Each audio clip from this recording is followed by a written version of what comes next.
The following program is rated TV MAL. It contains strong language and is intended only for mature audiences. It's showtime. And it is showtime here, ladies and gentlemen, and welcome to another great, fantastic episode here at Circle the Bay Podcast, episode 139, 139, señoras y señores. The host is one Ivan C, and of course, I've been with my other host, mi familia, of all time, the bloodline of podcasts, ladies and gentlemen. Make sure when you listen to that word, you know what I'm talking about. So make sure you tune in for that, because yes, reverse. Let me go ahead and introduce, of course, Mr. No roads at all necessary with this man, because this man doesn't need any roads, because he takes you everywhere, anywhere, back in time, maybe in the future. Who knows where this individual will take you? But man, that's why he is Mr. DeLorean himself. I'll let the video speak for itself. Hey, Doc, we better back up. We don't have enough road to get up to 88. Roads? Well, we're going. We don't need roads.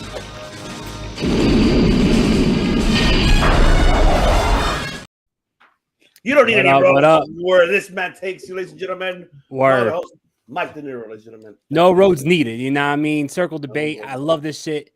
If debate was a shape, it'd be a circle. You know what I mean? So, I love this shit. I can't wait to, get into these topics. Big week in wrestling. So let's get it going. That's right. Before we get it going, man, we got one of the most hottest men here in all of podcasts. The king himself, the real TK. Not this bullshit TK right here. This is the real TK. That's fucking bullshit. You're bullshit because you don't understand that this man right here, he is the banger of all bangers. Banger after banger after banger after banger after banger after banger after banger. He is the banger of podcast, ladies and gentlemen. Yeah. Tim King from the Tim King Show. What is up, mi hermano? Oh, man. Wow. I don't know. I think I got to go now. I think. Oh, now that's the highlight. I wasn't even done. You weren't even done. What the highlight of the whole show is going to be that introduction for me. Oh, my Peaked early today. Ivan, love you. Thank you so much for having me back on the Circle of Debate. De Niro, always love chopping it up with you, bro. Glad to be back here talking with you. Glad to see your beautiful face back on these airwaves. And Ivan, you're going to flirt with me, brother. You know where you can find me. You can find me in St. Louis. Oh, no, that's Nelly. No. You can find me in Chi-Town, baby. You know where you can find me. Hoping we get the bloodline of podcasts and meeting up at some point over the course of 2023 for sure. But Ivan, De Niro, thank you guys so much for having me on your show. Really, really appreciate it. Looking forward to talking about Royal Rumble, NXT Vengeance Day, AEW Dynamite, whatever it is we're talking about. I'm excited to do it, baby. That is right. And shout out to Justin Top and the J-Man right here, man. Love that guy. Love you, J-Man. We got to have you on the show. We got to have you on for sure. And my word. So I'll be expecting that message. I will have you on for sure. But man, what a week, how De Niro said. Oh, fucking professional. No, we're on the road to WrestleMania, ladies and gentlemen. But before we head to there, we're going to go ahead and recap overall of the Royal Rumble. Not going to break down the whole card, but we're just going to give our thoughts overall, very brief, of what happened this past Saturday. Such good shit. If you guys had missed the Clarkson Wrestling Podcast, watch along for the Royal Rumble as Tim and I were there. You want to go back and watch the replay. We're feeling a little toasty. Lucy. We were toasty, all right. What is going on, Courtney? Thank you for tuning in this. Shout out to Courtney, of course. But man, let's get into it, gentlemen. Oh my God, this is overall, man. I'm speechless. I can say I'm speechless of this, but you know what? I'm gonna give you the floor, De Niro. Give us your take overall on the Royal Rumble, and give us your grade after giving your take. Go ahead, De Niro. Take it away. Well, I didn't watch it, but nah. What? You didn't watch it? De Niro's Now, out. I had to watch this shit.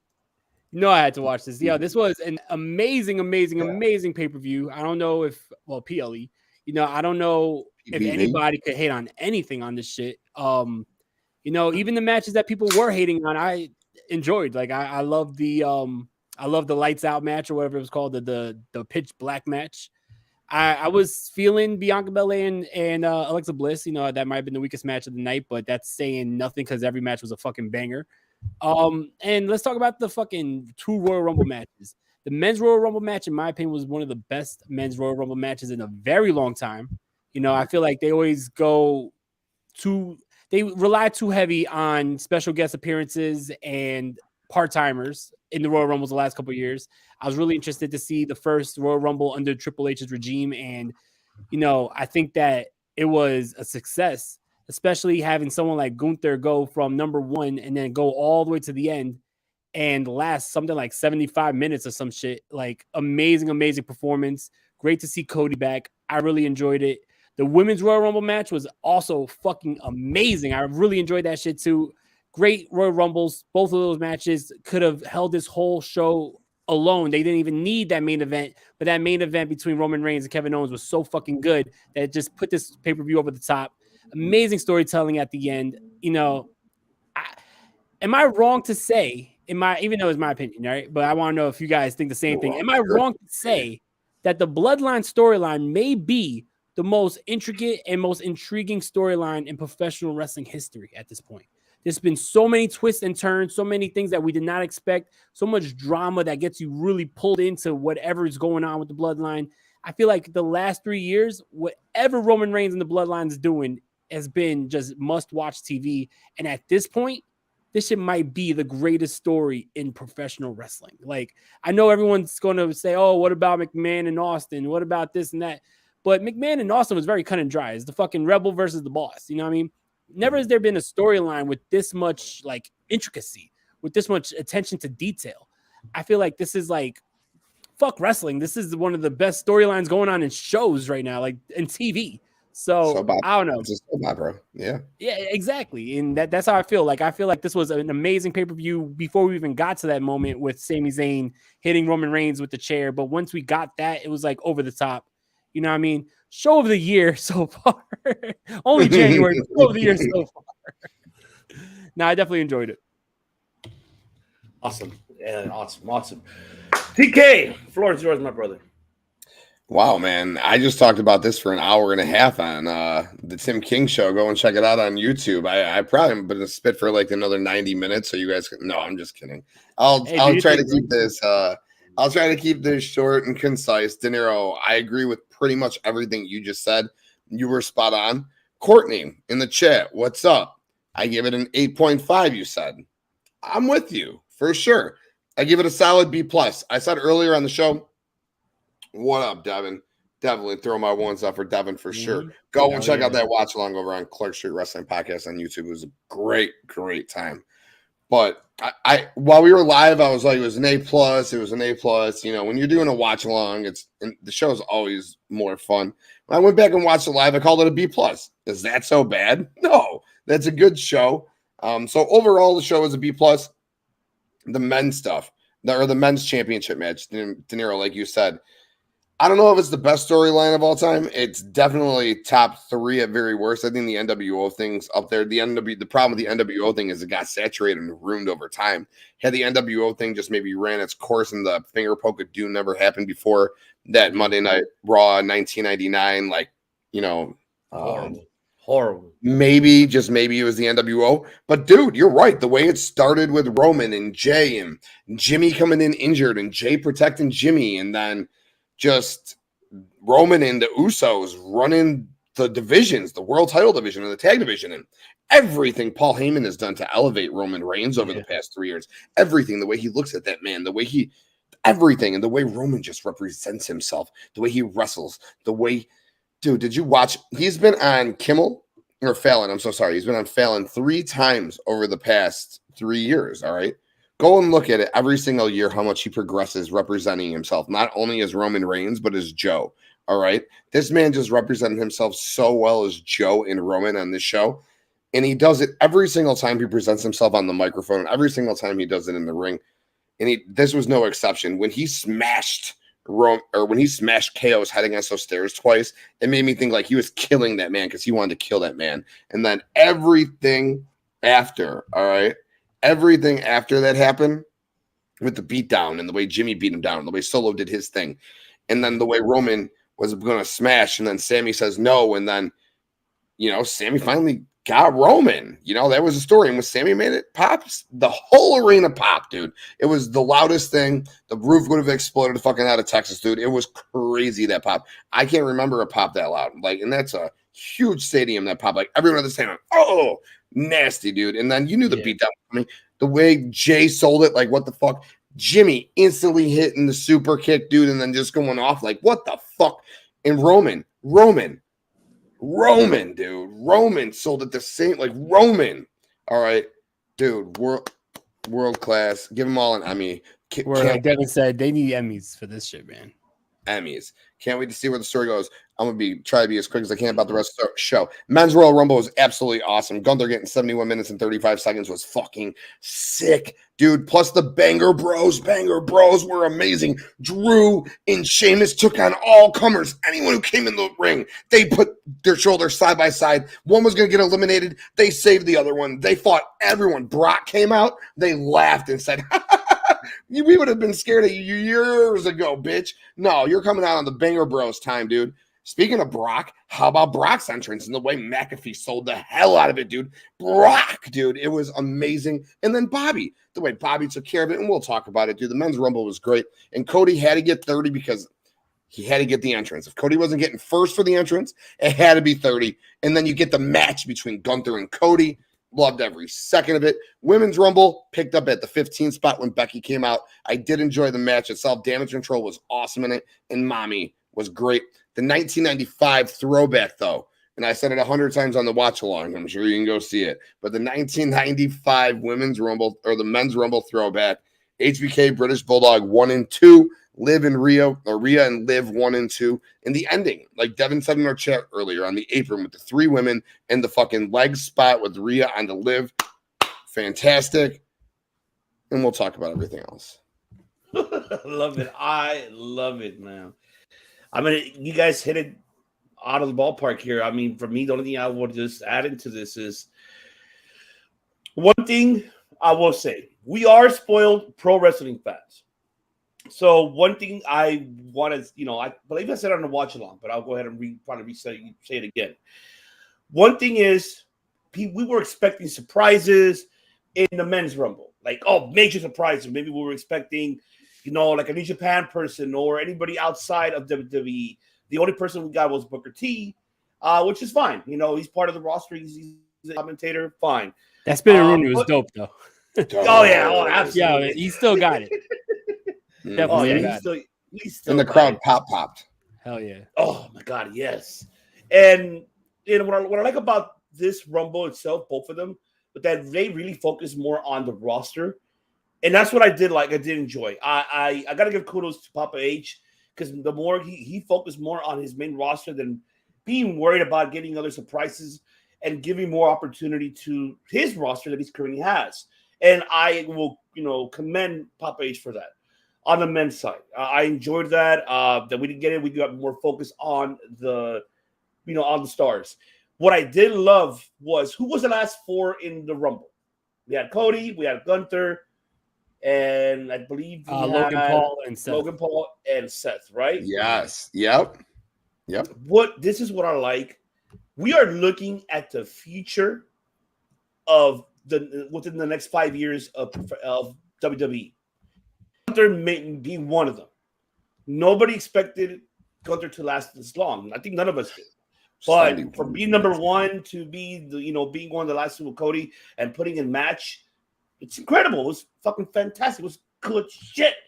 It was good shit. I really enjoyed it.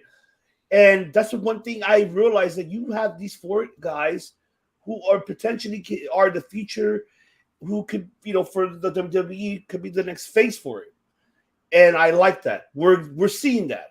And for Papa H to give us that says a lot. And not only that, but we're seeing already stories going into WrestleMania with the Seth and Logan, with, you know, Logan eliminating Seth Rollins. So we're seeing that. We're seeing the future of Gunther already, that Papa H does really rely on Gunther. And he sees him as a potential main event, and within maybe the next few years. And I see that as myself too. Oh yeah, I really enjoyed that. The women's side Rumbles, man, I know everybody was shitting on number 30 because somebody came back. Hey, yo, what the fuck? What is this? I get it. I understand. But for me, I still enjoyed it. I see what Devin had to say. I think Royal Rumble was a level set for me. Yes, I didn't rely a lot on part-timers or legends. No, yeah, I like that. Very quick. My brothers was going on. Dom, of course. What up? Rod, Top Pro Wrestle Talk. Courtney, what about the amazing spot, Logan? Yes, of course. That was an amazing spot. Yes, that was nasty. But a lot of people kind of give it shit to on that. I mean, come on, guys, it's entertainment. You gotta have some entertainment. And mind you, this is a 20 by 20 ring. This is the size of your garage, basically. You tell balls to do what they did. I don't think I'd be able to do it. So, I mean, kudos to them for making a Rumble moment. We were getting Kofi moments, Mysterio moments. So why not something different? And this was great. But yes, in regards to the women's Rumble, I really enjoyed this so much. Seeing Rhea, we'll get into about her, the decision on Raw. We'll recap Raw. But so far, I enjoyed this Rumble. I give it as well as 8.5. I get it that we had a rush with the matches. There were short matches because the main focus was the Rumble and the main event. And my God, the main event. You want to talk about storytelling? Yes, it was. And then when it happened, I was like that. Fuck. Oh, why? I thought that we were gonna get Sammy in the Rumble, and I guess he clarified that same fucking day. He clarified, he's like, I'm not gonna be in the Rumble. Like, shit. I thought the Usos was gonna be in there too. Nope, not even Solo. Where the fuck was Solo? And he didn't even come out. Yeah. But man, this is storytelling at its best. You want to talk about story time with Adam Cole, baby? This is story time with the Bloodline, baby. That's bang right there. That's a banger. So kudos. Knocked over my mic. Papa H, and of course, kudos to Papa H with the post conference, praising Cody, seeing Cody like as he sees more, not just his father, see more of Cody, something different. So it looks like Papa H really, of course, put shit aside and let's move forward with the future of Cody Rhodes. Same with Cody. Cody is kind of got emotional in the post conference, like, man, they believe in me. And this is where Cody belongs. Yes, I don't want to compare it too much because it's different, of course, with AEW. But Cody really belonged. He needed to find himself, and he finally did. He needed to go outside of WWE to find who is Cody Rhodes. And he finally did. Well, joining, with the Elite, everything else, the charisma, everything else that we are seeing now develop so perfectly that, I'll say that for the questions that I have for you guys, but like I said, I'll give it an 8.5. I loved it. I enjoyed it. So, all right, I want to get into the next topic here. All right, yeah, baby, we're gonna get into Raw, baby. Yes, Monday Night Raw, baby. And De Niro, you know what song I'm playing, baby. You already know. You already know.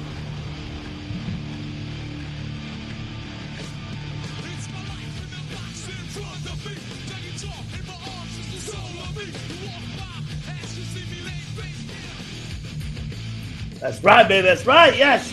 Monday Night Raw, baby. Yeah. Oh, love it, love it, love it. I think it was such a missed opportunity for Raw 30 last week to not use it as the opening theme. Like, that would have been awesome. Right. Like, oh my God, if they would have used it, I would have been. Oh man. See, fantasy booking, but 7 saying yes, I love it, man. I love it. The chat is going hot tonight. But yes, Monday Night Raw, baby. Let's talk about it. Let's talk about what happened in Raw, the aftermath. Of course. Chelsea. Oh my God, Chelsea. Thank you. Oh my God. Chelsea back, baby. We saw her at the Rumble, even though she made history, how backcourt put her on social media. You got to live into that quick. Okay, I get it. But who cares? I don't give a shit about that. She's back on Raw, man. I'm happy and I'm praying to the wrestling gods. Do not knocking on wood. I don't want to see this woman getting injured. I want her to have a full, healthy fucking story on Monday Night Raw. That's what I wanted to see. And look at this. We're getting something already with the United States Championship. We're getting an elimination chamber match. I was shocked when I heard the announcement. That's how you know that Papa H is making fantastic work of making the mid-card titles so relevant. Because I'm going to save my shit when we get him with the director on the other show. Like, I have a lot to say about that. But I love the fact we were able to see, Finn Balor versus Cody Rhodes. First time ever. Oh, my God. The OG Bullet Club member versus one of the prior, the leader of the Bullet Club. And now we're getting the steel cage match between Beth and Bailey. Finally, I know people. I think Papa H. I think Papa H is watching. He's listening and he is watching other podcasters besides us. He's listening. He's hearing us how we feel about it. But Triple H, hit that chat. That's right. Hit that chat. Hit that chat, Triple H. But De Niro and I, we didn't complain about it. We're just like, it is what it is. What can we say? We said the last week. Started singing the fight song. What up, man? Rub the leaf. What's going on, Dylan? What up? Bro, what's up? What's up? But man, yes, I want to get into. I want to save the real one and the Cody one after this. I just want to get into right now with you guys with the matches on Raw and the stories with the United States title and the Becky and Bailey and your thoughts on Chelsea Green. How you book her. So I'll take it. UTK, talk to me, baby. Give us your take on Monday Night Raw, the aftermath of what happened after the Rumble.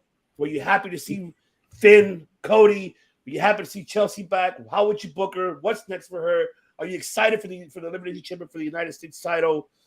I mean, Rollins, what's next for him? Lashley as well. Break it down, brother. The floor is yours. Bro, I'm pumped about pretty much everything you said. Raw was an enjoyable show. I love that the United States Championship is going inside the Elimination Chamber. I love giving that mid-card title a big fight feel. I know they did it with the Intercontinental title back when Ryback won it like 7 years ago. That was awful. This crop of talent is going to be much, much better, though. I mean, if you look at the matches, what I was most excited for, and I know we're all big New Japan Pro Wrestling fans here, right? So I was sitting there like, I really hope Bronson Reed or Jonah, we call him Jonah, but Bronson Reed gets in this mix somehow. And then I found out late in the night he was wrestling Dolph. And I was like, excellent, dude. He better fucking wallop on Dolph. He walloped on Dolph. Bronson Reed got in this match. So I'm like, fuck yeah. And earlier in the night, we had Johnny Gargano against Baron Corbin. Fucking Christ. Two things coming out of the Rumble, okay? Johnny Gargano got no pop. Zero pop. And is that because people like me still don't understand that he's got a new song? Like, I still think like he's coming out to Rebel Heart. He's got 15 seconds of whatever garbage happens before Rebel Heart happens, and then maybe we pop. So, like him getting the win over Corbin, who had a horrible Royal Rumble. He got laid out by Brock and then just tossed out by Seth, which, to fans is dope as the heel, but retrospect, bad Rumble for him. So Gargano getting the win was awesome. And then Seth and Gable, great match. Seth Rollins is in the United States title elimination chamber. That's great. You got Theory there, obviously. Bronson Reed. And then Johnny Gargano. So that's very exciting stuff for me. Rhea comes out. She says she wants. Well, yeah, you got Finn and Cody. That's cool and all, but whatever. Everything else was fucking about story the rest of the night. We find out that we're going to get Rhea and Charlotte at WrestleMania, which I was more than for. A lot of people are against it. A lot of people want Rhea and Bianca. Rhea and Bianca are two thoroughbreds, okay? We are going to get Rhea. I almost Bianca. I almost like Rihanna then. Bianca. Jesus. Yeah, like Rihanna. Hey, that's a good tag. We got Bianca them. Yeah. But we're going to get Rihanna and Bianca. If I did it again, we're going to get Rhea and Bianca at the top of the women's division for years and years and years and years to come, right? And yeah, all for Bronson Reed winning the United States Championship. Yeah, hell. It doesn't necessarily need to do it right now because I think they're still telling that Theory storyline. Yeah. But inside the Elimination Chamber match, you have 4 of those guys gang up on Bronson Reed, all hit their finishers on him, lasted by a stomp by Rollins for a 1-2-3, and then Bronson Reed's out of that match. And therefore, you put him over, and then you just build and build and build squash matches, and then eventually you put him over.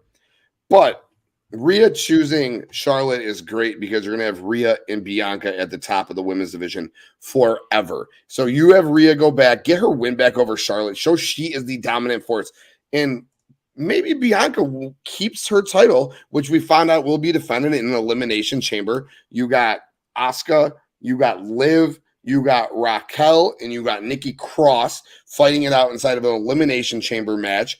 And then you have Carmella, Piper Niven, Chin, and Candice LeRae. Hell yeah, Brain. Way to work, right? Can't say Rhea and Bianca, but I can make that all words, right? I can memorize that shit, okay?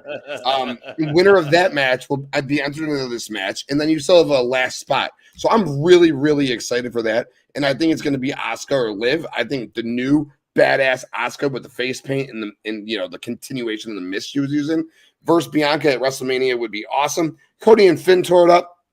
We're going to get Bayley and Becky next week inside the cage.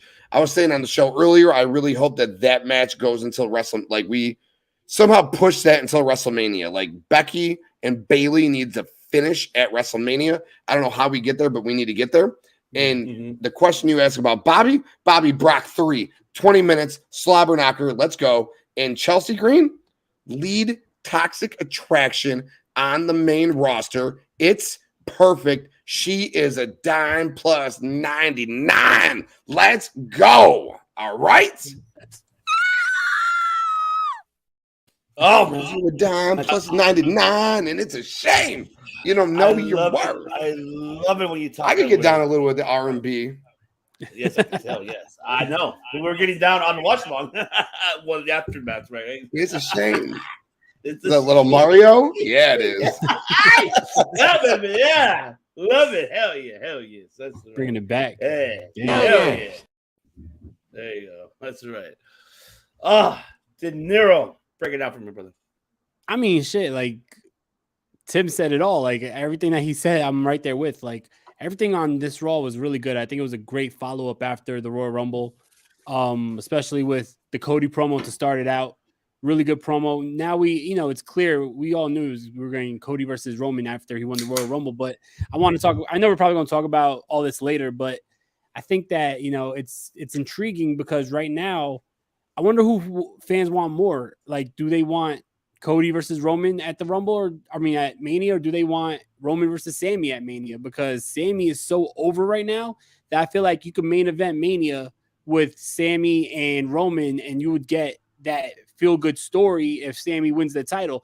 Reminds me a lot of the whole Daniel Bryan Yes Movement storyline against Triple H and the Authority back at WrestleMania 30 or whatever it was, right? So I don't know. I feel like it's really intriguing because you could go a couple different routes with Roman Reigns. Maybe he defends the title twice because it's 2 days. I mean, that could be another possibility. But besides that, like everything on this Raw was really good. I love the opening promo. I love the match with him and Finn Balor. Thought they had really good chemistry with each other.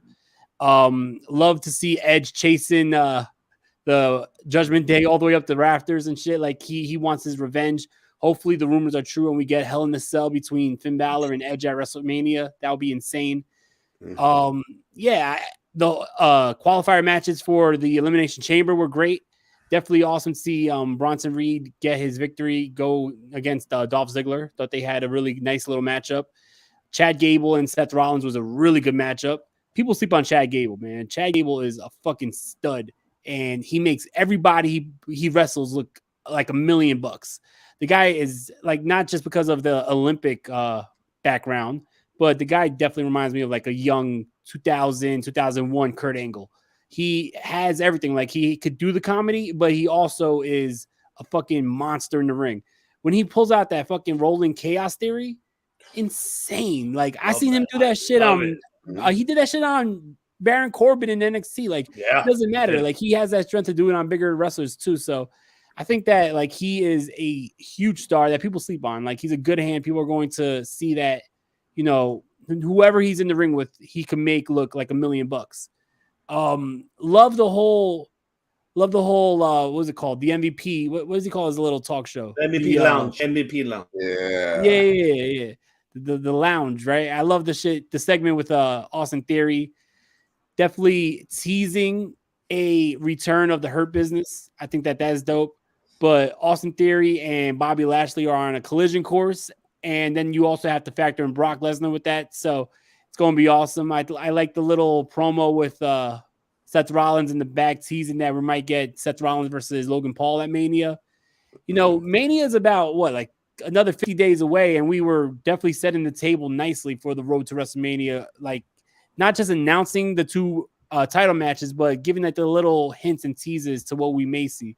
I thought it was a good Raw to set up what we were going to see in the future. Absolutely. And it's like heading towards the road to that, even though we have to stop a little, we have to stop on Elimination Chamber, but, it's going to be spectacular in that one because you have in Montreal, Quebec, which is Sami Zayn and Kevin Owens' hometown. Well, shout out to Joe for the Ring Podcast. Good from Montreal, Quebec. We'll see. I don't know what direction they're going with. We'll get into the whole Cody thing. But I just want to get into Andrea too, but because I want to get you guys' thoughts. But myself in this, I really enjoyed this Raw. Liked seeing Finn Cody. There's something I could say bad about it. I fucking enjoyed it. It was good shit, damn it. Even though the aftermath, even though you see Edge, of course, he came out and interfered. I hope that storyline ends by Elimination Chamber. It's not that I don't dislike. It's just we need Judgment Day to get out of that picture and do something else. Like what they've been doing challenging other talents, and seeing Dom. Dom was another one too that I know, people. Yeah, I love Dom's promos, man. You don't do that in the pit, man. You get just like, oh my god. If only you knew, vato. Only you knew, vato loco. But hey, I'm not gonna say anything. But other than that, I'm loving this Bailey and Becky because it wanted to take it personal because if you saw the social media, like how Courtney mentioned in the chat, it is getting heated up. When there was a picture of Bailey and Rollins hugging each other, I'm like, oh yeah, they're really taking it personal here. So I hope it ends there. And Chelsea, oh my God, yes, she needs to lead Toxic Attraction. Oh my God. Oh no, I wasn't even thinking about her leading Toxic Attraction until Tim said it, and now it's like I really want that. That would be fucking valid. Perfect fit. Yeah. Oh, yeah, it's valid. Fit. What TK just said right now is so valid. So hot. Like she just replaces Mandy. Like it's like perfect. Yeah, easily. It's not like, and it gives her relevancy more than anything. Is what it does. Gives her relevancy. Yep. Just like it gave Mandy relevancy. And it would be well deserved. So, oh yeah, she's great. Just like we talk about Cody going and running the gauntlet and coming back and proving his worth. Same thing with her. Went and did it, proved her worth. Give her everything. Look at her, for fuck's sake, for everything. Oh yeah, dude. Oh man, yes, that's for sure. And you know how J-Man said it right here in the chat. I mean, he said, yeah, Gable has proven himself.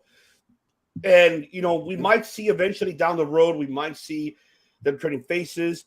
I mean, we did see, of course, the Maximum Male models. They're on Raw now, I guess you could say. And when, I forgot her name, the manager. Maxine. Yeah, she's like, he's perfect. Like, oh, great. I know that Otis is never going to get out of being, I'm like, and I mean, it's, I'm trying to find the right term to use it.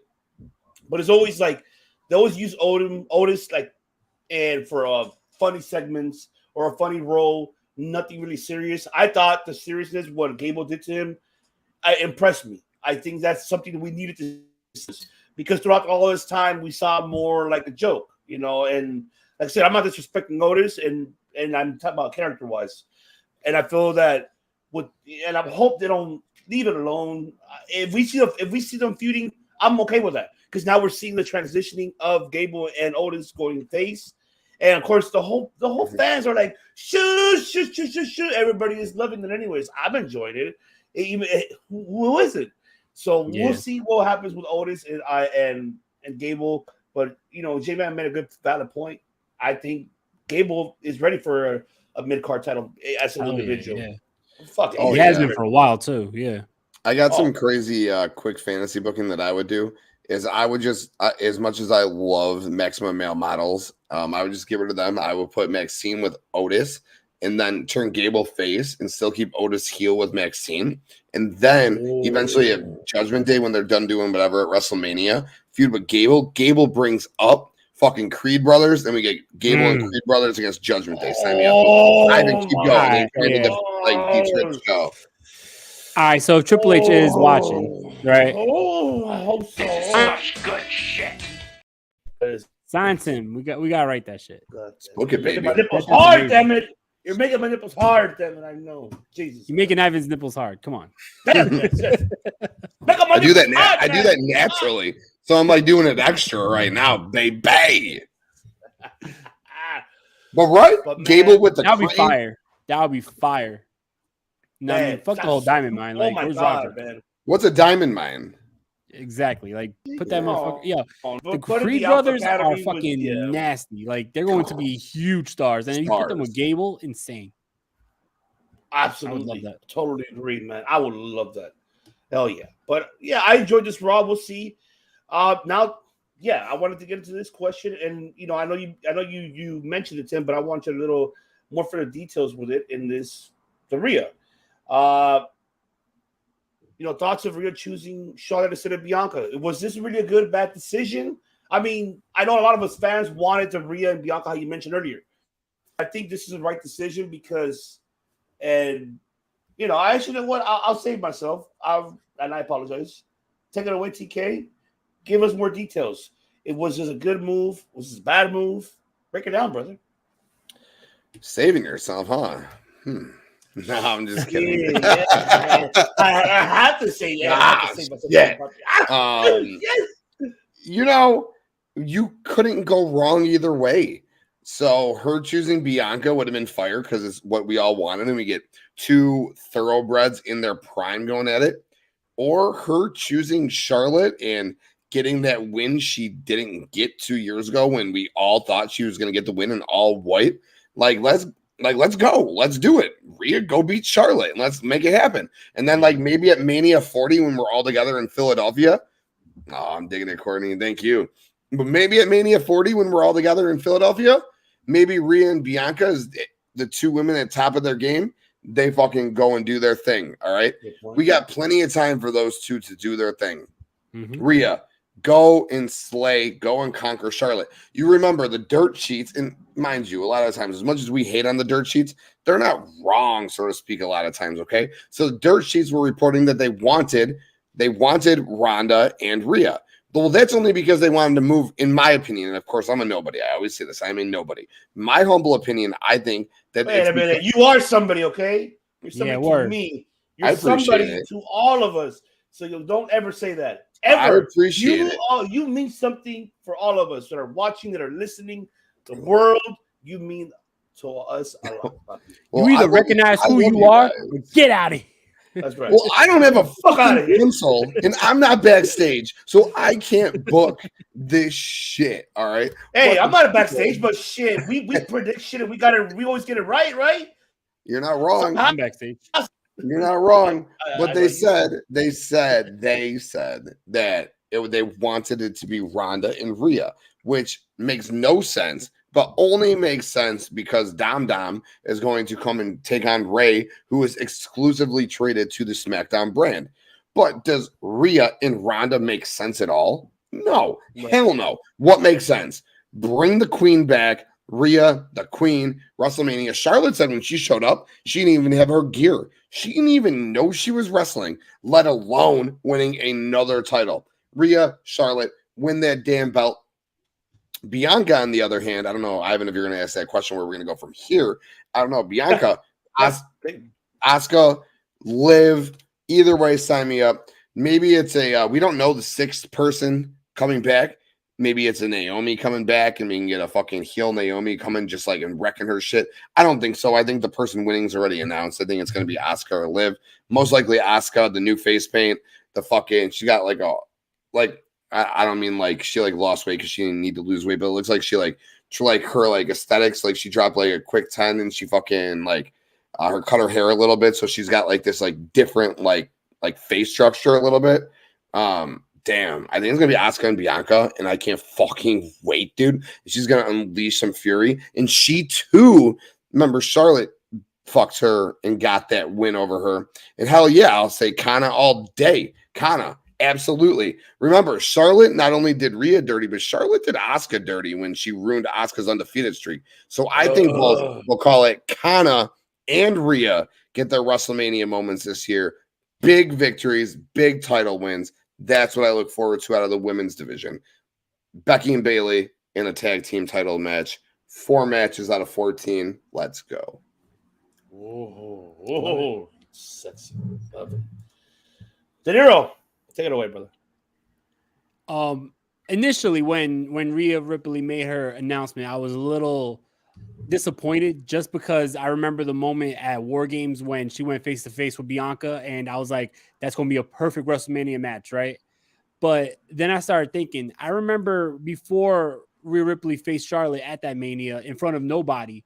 If you remember the NXTs leading up to that, this is pre-pandemic, they showed her in the stadium and she was talking about how much it's going to mean to her to wrestle Charlotte in front of whatever amount like of people that was supposed to be there at that stadium. I believe it was at the Raymond James Stadium, right? In Tampa. So like she never got that moment. Like the match ended up happening in front of nobody at the Performance Center. So I think that this is a good like make good for her where she will finally get that match against Charlotte for the title in a stadium at WrestleMania.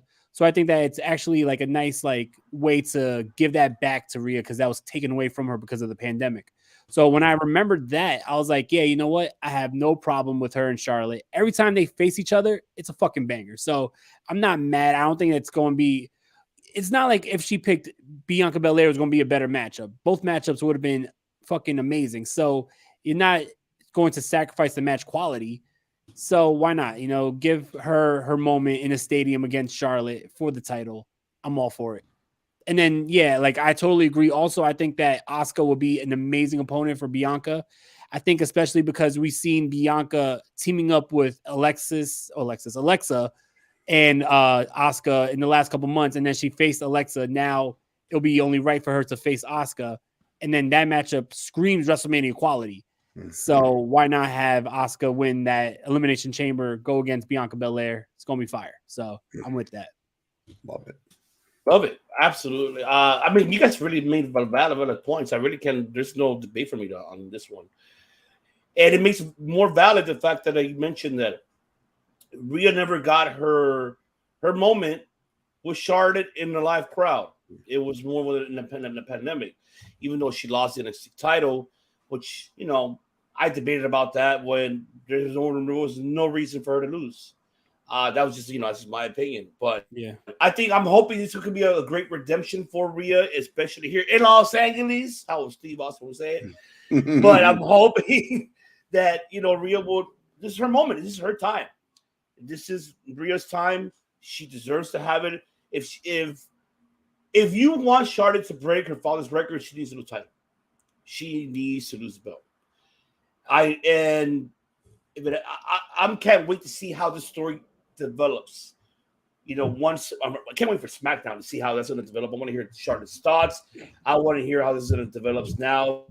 And Bianca, on the other hand, yeah, I think we could see Bianca Kana. The question is, will Papa H allow her to use the Kana name?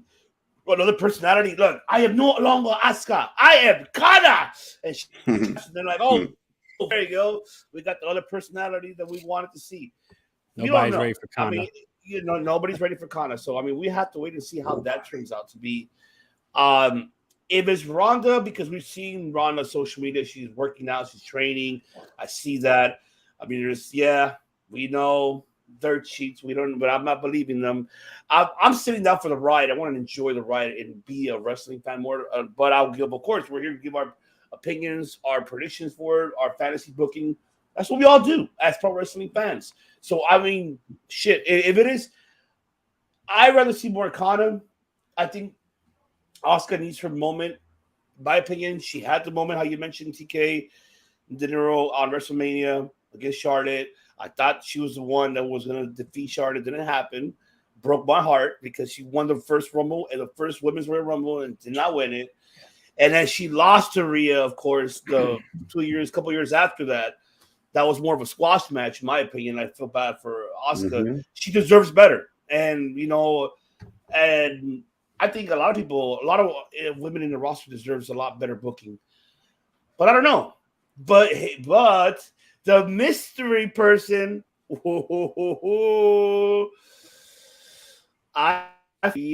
Naomi.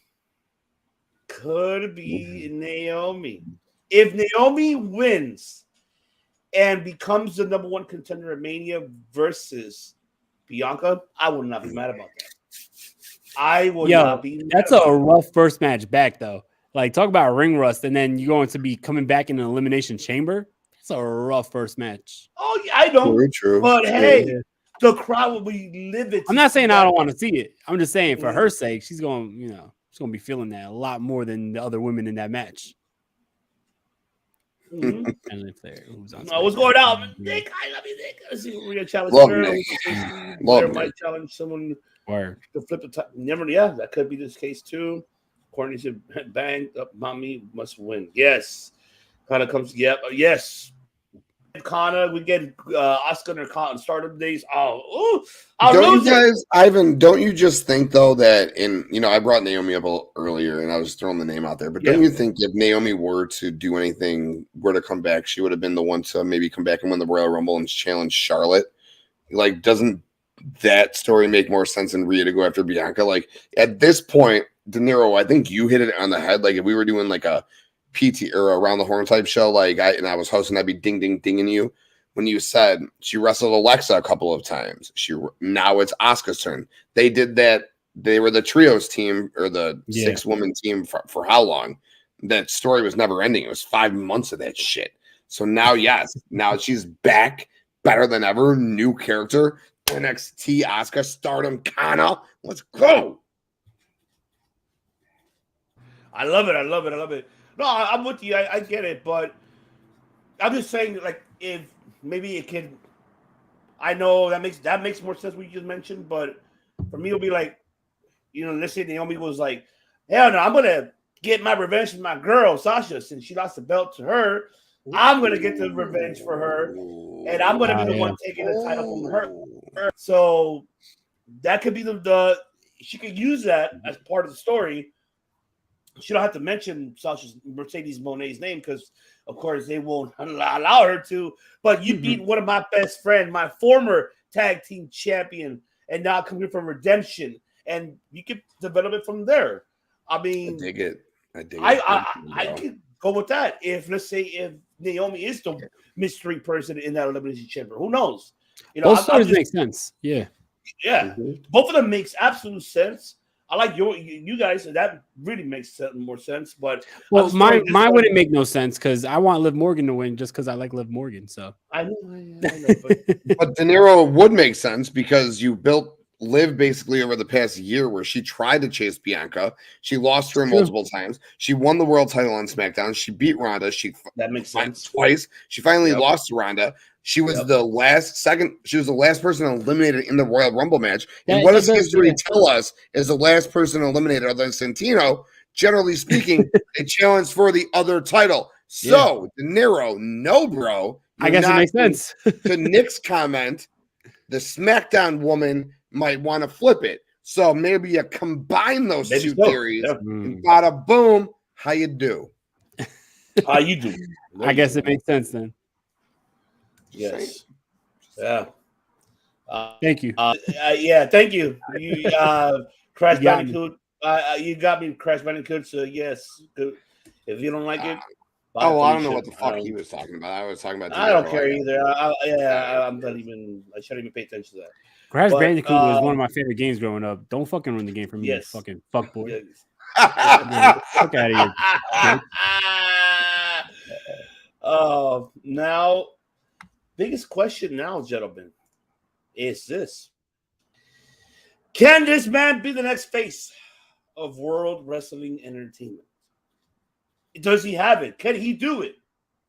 And I, shout out to you, Tim, Nick. You guys all said it about Cody. Maybe winning one title instead of both of them. That makes a lot of total sense. I'm with you guys. I'll digress very brief. My thoughts. He could be.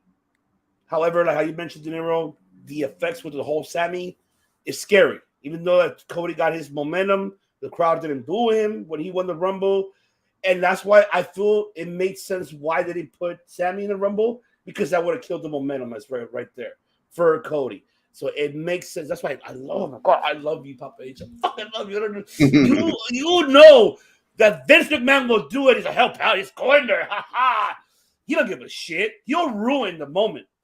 Because that's just how he is. Papa H, no. He knows what he's doing. That's why it's good booking, man. That's why I love you. But we don't know what's gonna get into that direction. That's the question, gentlemen. Is he the face? So I'll take it to you. Can he be the face? Can he be the next guy in line? Can he be the one to at least take one of the titles from the tribal chief? Can he be the ones on the billboards, video games? Can he do it? Can Cody Rhodes do it? I mean, yeah, Cody Rhodes showed that he could do it when he was doing it in AEW. So I think that he definitely could be the face. The only thing is, I think that this babyface run that he has, it's not going to last forever. I think that he's going to be one of the biggest heels when he officially turns heel. Because I'll tell you this right now, like, you're getting the early AEW 2019 AEW pops for Cody when he cuts these promos. But then look what happened in like 2021. After it was, the same feel-good superhero promos, the fans eventually turned on him. And he never turned heel, right? And then he did say in an interview that he was saving that big heel turn for a bigger platform. So I guess, like, that would be the WWE. And I think that, eventually this whole I'm doing it for you, I'm doing it for me, I'm doing it for my father, like, eventually it's going to be like, all right, this shit's boring. You know what I mean? Like, he's going to be turned on just like he was turned on by the fans of the fucking promotion he was one of the founders for. You know what I mean? If they could turn on him there, they could turn on him here. And I think that here, unlike AEW, he would turn heel. And I think that when he turns heel, he's going to be the biggest fucking heel in wrestling. So I think that I could see him being the face of WWE, but not as a face. I could see him being the biggest heel the WWE has to offer when Roman Reigns takes his well-deserved break after losing the title. I mean, think about it. Like, can you guys, like, it's cool now. You had that break in between because he had, months off because of the injury. But if Cody Rhodes for the whole year, think about it. Say he was here for the whole year from WrestleMania last year, was never injured, week in, week out, cutting these babyface, white meat babyface promos sounding like Captain America. Like, wouldn't the shit get boring to you? Or would it be still fresh to you guys? To me, I think that it would be a little boring after a full year of, I'm going to do it for my family. I'm doing it for, eventually it's going to get boring.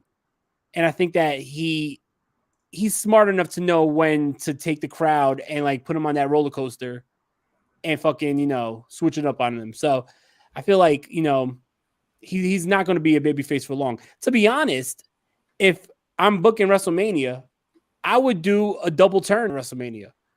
Cody Rhodes is so desperate to prove that he's world championship material that he cheats to win against Roman Reigns. You know what I mean? Very true. I like that. And then Roman Reigns is the babyface, and Cody Rhodes cheated his way to win, make him the heel at Mania. And you have a new bloodline with Paul Heyman helping Cody win instead of Roman. And think about the connection. It was Dusty Rhodes who really gave Paul Heyman his start as anything. Paul Heyman was a fucking photographer who snuck into a goddamn creative meeting, and Dusty Rhodes let him stay. And he was the one who would give him advice. He was pretty much his mentor. So the connection is there. I mean, I could see that happening. I like that. Damn. That's good booking. Damn. That would be, we are, Ivan, I hope you're just going to be clipping after clipping after clipping after clipping because we are. You got to be on your Devin shit. Yeah, because we have booked and booked and booked and booked. Mm-hmm. And I'm not going to step on De Niro's toes at all here. He just booked the shit awesomely. Right now, Cody needs to be a face. I do think that he could be a heel down the road for sure. Cody in AEW is a whole nother element. And I said earlier on my show, I'm not going to say the story one more time. So I'm not going to say the story one more time. But from $500,000 to $5 million, from the worst thing in AEW to potentially the best thing in the WWE or to a top 3 thing in WWE just because he's a self-made man, because the story tells itself, winning titles all over the world too. Exactly 1 year ago today, I got a Facebook memory. My wife got a Facebook memory. We were on TV booing Brandy Rhodes in an AEW ring. 1 year ago, we were booing Brandy Rhodes in an AEW ring. Instead, 1 year later, we're talking about Cody being the number 1 contender for the WWE Championship to main event WrestleMania, the Royal Rumble winner. What a whirlwind. Wrestling is crazy. And that ain't even the biggest story that happened this past year. But that wrestling is crazy. And it's in his bloodline. Do I think it's going to be this crazy heel turn? It's going to happen? No. But do I think he's taking both belts from Roman at WrestleMania? Hell no. Cody doesn't want the Universal title. Cody's only wrestling for the WWE Championship, and I guarantee it. Cody will only win the WWE Championship, and I guarantee it. Cody will take that title back to Raw. He will bring the Winged Eagle Championship or the big gold belt. Yeah. It'll be one or the other, and Cody will be just the champion on Raw. Roman will hold the Universal title for 1,200 or 1,400 or 1,700. It doesn't. Maybe he'll break Bruno's record, and you know what? Roman has deserved that right, okay? And Cody, as far as being the face of the company, I think I just answered that question. And Cody is being, as far as the face of the company, his press conference after the show was so John Cena-esque, it was disgusting. So you run with that because you got Roman on the flip side. So you got the devil, you run with the angel. So you run Cody's face run as long as you can, and then damn right, De Niro, flip that shit, give him Paul Heyman, give him a manager, just let him just be a cocky asshole and do his thing. But that's it. But can Cody be a top 3 in the company? Yeah, but you better put a belt on Seth fucking Rollins sooner or later, okay? Hell yeah. That's that. Hell yeah. You got to. Gots to. Yeah. I mean, fuck. I can't ask for shit. I mean, you just booked something that I didn't think about. I didn't think the fact that you really mentioned that Cody could go heel on Buster Austin Rock, WrestleMania style. That's what it reminded me of double turn. I mean, the turn. Like, fuck. I have no words. I have no words. I can't say shit. I agree with you. That's all I can say. TK just called Cody an angel. Remember, the devil was an angel too. Oh, that's right. What up, Lennox? What's going on, man? That's right. What up, Lennox? What up, homie? Oh, if you bring back the Winged Eagle belt, that's my favorite title of all time. Like, that would be fucking awesome. And we know, like, that's right up Cody's alley. Like, he brought back the original Intercontinental title with the white strap. So I would love if he brought back the Winged Eagle. Look at the man's neck. Yeah, he has a fucking winged skull. He likes wings. Leg on his neck. Word. Oh, yeah. Now, brief, I want to get your thought on this one.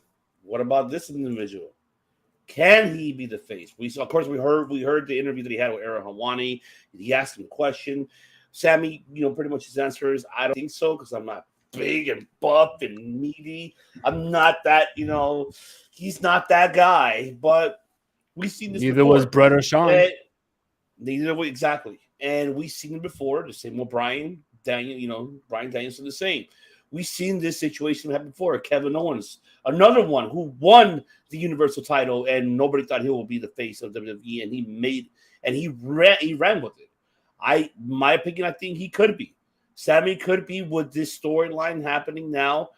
He could be However, we're in a dilemma that we have two people in line. I mean, besides Sammy, we have Cody. So that's why it's one thing I do hope. Keep it separate. Have Cody Raw, cool. Don't. I'd rather wait. If this rumor your window, by the way, ladies and gentlemen, and I don't. We're just giving our opinion. If Sammy does face Roman at Elimination Chamber, then whatever the outcome of that, if Sammy, let's say, loses, if we get the Usos and Sam and Kevin at Mania, how everyone here predicted, then heads towards that feud, and then you can bring Cody into the SmackDown. Begin with wanted him to mix in between these two guys because that's when the momentum will die for Cody and for Sammy. I think keeping it separate is the best way right now. Yeah, I mean, the gentleman, could Sammy be the face of WWE? So, take it to you, TK. Back to you. Break it down for me. Yeah, 9 months ago, I would have said no, absolutely not. The way that he's been booked and perceived upon the audiences, us as like independent wrestling fans and like hardcore smart marks. Yeah, we know Sammy is great on the mic, great in the ring, great on commentary, a great manager. He's a 5-tool fucking player. But to the WWE's eyes, no, he was a nothing. In hell, even after WrestleMania 30 and the Yes Movement, was Daniel Bryan ever really anything? Even after Kofi Mania, was Kofi Mania really ever anything? No, they really weren't. It's unfortunate. Can Sami Zayn be the face of WWE? Like, if you're asking me, can he be the face of WWE? No, the answer is no. It's no. CM Punk couldn't do it. Daniel Bryan couldn't do it. Kofi Kingston couldn't do it. Kevin Owens couldn't do it. He lost to Goldberg, mind you. All right. Seth Rollins hasn't been able to do it. Do I think the man on the screen could do it? Yes.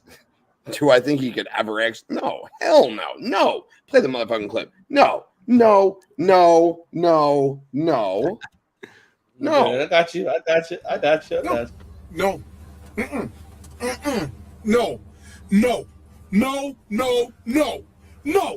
Hell no. No. I refuse. No. And that's not because it's how I feel, okay? It's just because that's just factual. No. Could they have struck right now while the iron was hot and pushed this to WrestleMania main event, had Sammy win the Royal Rumble, and Roman be like, why would you do this? And he's like, oh, you did it because you want to protect my belts. You want to protect my belts. I get why you want to do this. And then it's actually, then Sammy takes the chair to him, and then Roman throws the face up. But no, this story, no. Now you go to Montreal, okay? Now you got Sammy's face on all the chairs, Sammy's face on the poster, Sammy's in the main event. And then you have Jey Uso turn on Sammy in the main event. Bloodline keeps the belt. And then you know what you do? Main event of night one, the Usos, Sami Zayn and Kevin Owens, tag team championships. Kevin Owens, Sami Zayn, best friends, win the world titles in the main event of night one of WrestleMania. And Kevin Owens completes his Grand Slam while the best friends hug and celebrate their titles. Can Sami Zayn gain one of those tag team titles once they're split? Yes. Right now, after Royal Rumble, absolutely not. All right. Love it. Great valid points there. De Niro, do you agree or do you have something in mind differently? I totally agree. I feel like he's organically over right now, and the storyline that they have with the Bloodline has made him a bigger star than what he was and more organically over with the crowd. But I don't think that he could be the face of the WWE, not with some of these people that are still around. Like, for him to be the face, like, you know, no disrespect to Sammy, because I'm a huge Sami Zayn fan. I've been a fan for a long time. I've been a fan since I met him as El Generico back in 2011. Ole. Exactly. Ole. I was there. PWG. I remember him and Paul London tag team. Oh, my God. The Danger Beam. Yes. Oh, that was a great fucking... I've been a big El Generico fan way before I met him. Like, I remember the first time I seen him was Ladder War with Kevin Owens and the Briscoe brothers, rest in peace, Jay. But I honestly think that, you know, as much as I like him, he's a great talker. He's a great wrestler. In ring is amazing. Great character.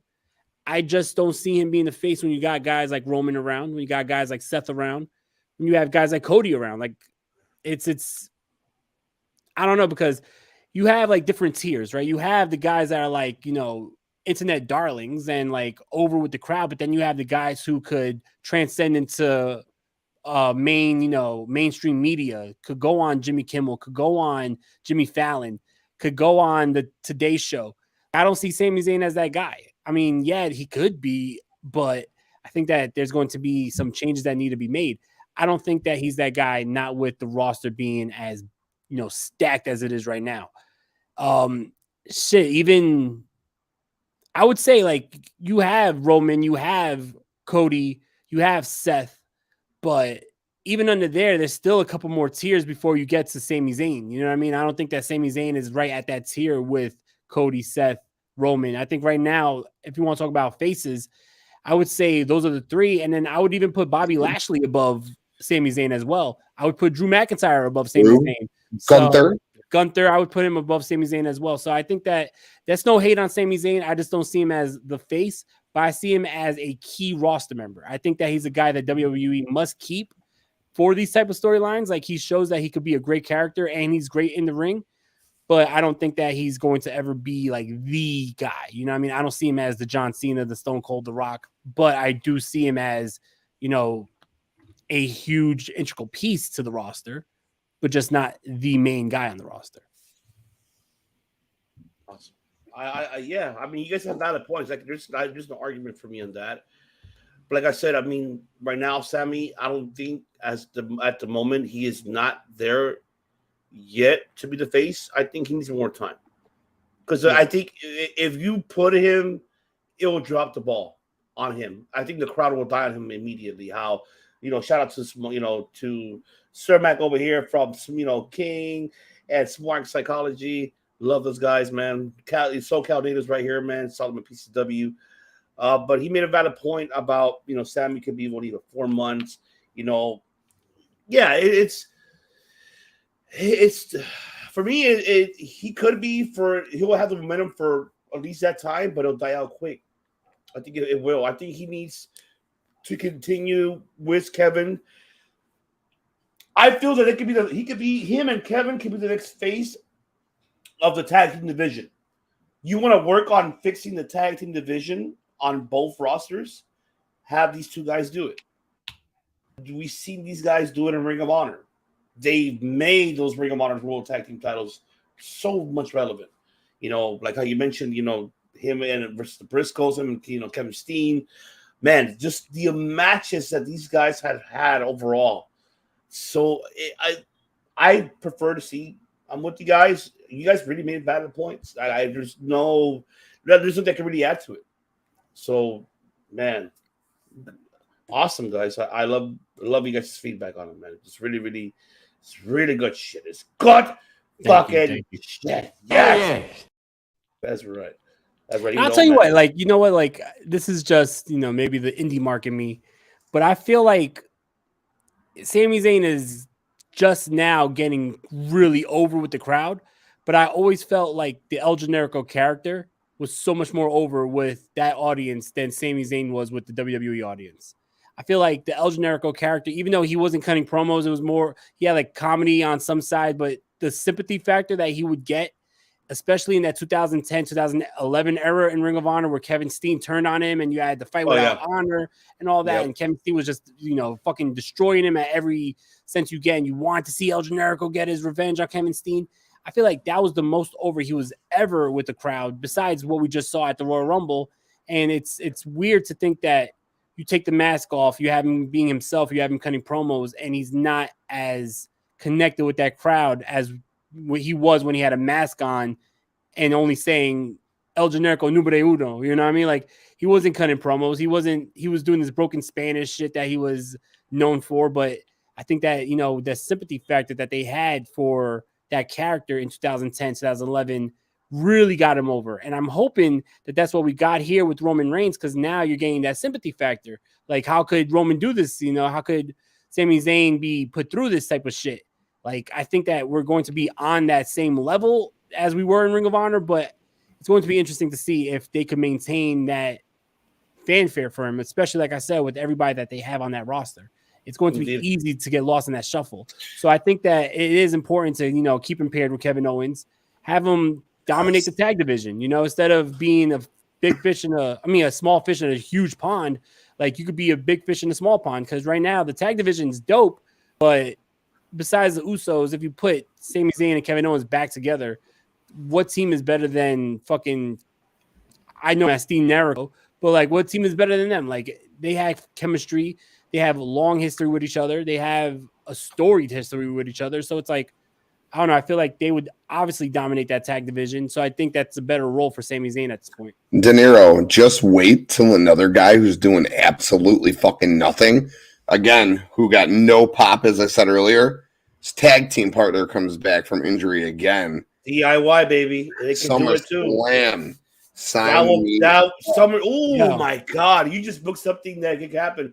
DIY versus Owens and Sammy for the tag team titles. That would be nice. Where are you? Where are you? That'd be insane. You know what? I need to get the video. You're making my nipples hard, baby. Oh God, Jesus Christ. Let's go. Oh. Titillating the juices. Oh, so many. Oh, good shit. Feel like we're smacking it off. I know, right? Devin's like, I'm uncomfortable. But it's time very briefly because we got to break it down very quick because we have the director waiting for us. But it's time for the predictions for NXT Vengeance, ladies and gentlemen. Yes, that is right. It's time for the prediction. Isn't that right, man? Wonderful. Baby, it is so wonderful. It's coming up this Saturday, which right here on the COD channel will be going live. Watch along with me, familia, right here. We'll be watching it live, and I am looking forward to it as myself. So let's get into it now. Let's break into. We got 1, 2, 3, 4, 5, 6 matches. Traditional, like NXT, like always. 6 matches. I am loving it. Let's break it down very quickly. This past NXT, I want to say very quick, was great. It built a lot of the momentum that we're getting to with Gigi. We already saw what happened on NXT. We are, we're already seeing the heat starting from there. We're seeing already with the Apollo and Carmelo, hoping this will be the end of it. We're seeing already Chase Hughes that made it to the advance to be part of the Fatal 4-Way. Now the mystery of what happened to, the Key Lions. NXT right now, 2.0, how my Chapel Chief Devin would say, is doing fantastic. I would really recommend it, and I'm invested. And like how TK as well and De Niro were invested. That's what we're talking about this prediction show. So let me break it down very quick. Let's do it. Let's get into it now. All right, we got the champions, NXT Women's Tag titles. The title chance, Kate Carter versus Fallon Henley and Kiana James. We did see, of course, somebody was on the phone with somebody, but we don't know who. It's nobody. It's nobody. That's what happened this past Tuesday. But, I'm looking forward to seeing this, especially, with Kiana and Fallon Henley, how the chemistry is going to work out. So I'll go very quick. I think it's going to stay retain chance, Caden. I think the heat's going to happen there. Probably the revelation will happen on that phone call on Avengers Day. Who knows?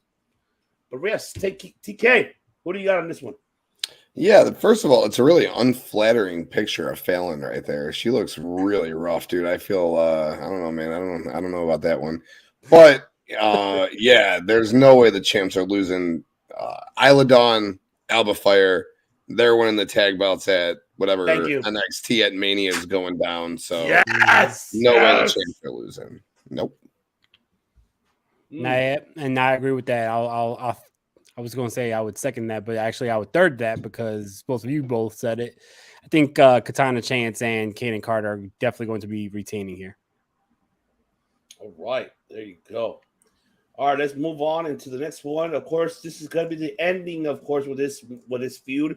Can we end it? Because, look, I'm not bored of this feud, but however, I love the fact that the best of Carmelo Hayes with a veteran just like Apollo Crews.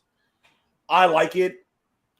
I don't get bored of their matches. They're both fantastic. They're both, with their dynamic aerobatics, everything overall. They can tell a story psychologically in the ring. And best out of 2 out of 3 falls. I'm hoping this is the end of it. Please, come on, Shawn Michaels, get this man the title shot. We need to see Carmelo Hayes winning that NXT World Championship. We need to see that, damn it. We need Carmelo Hayes to get involved into the main fucking title picture. Damn you, Michaels. Give me what I want. Exactly. You gotta give it to us. Hey, what do you got on this one?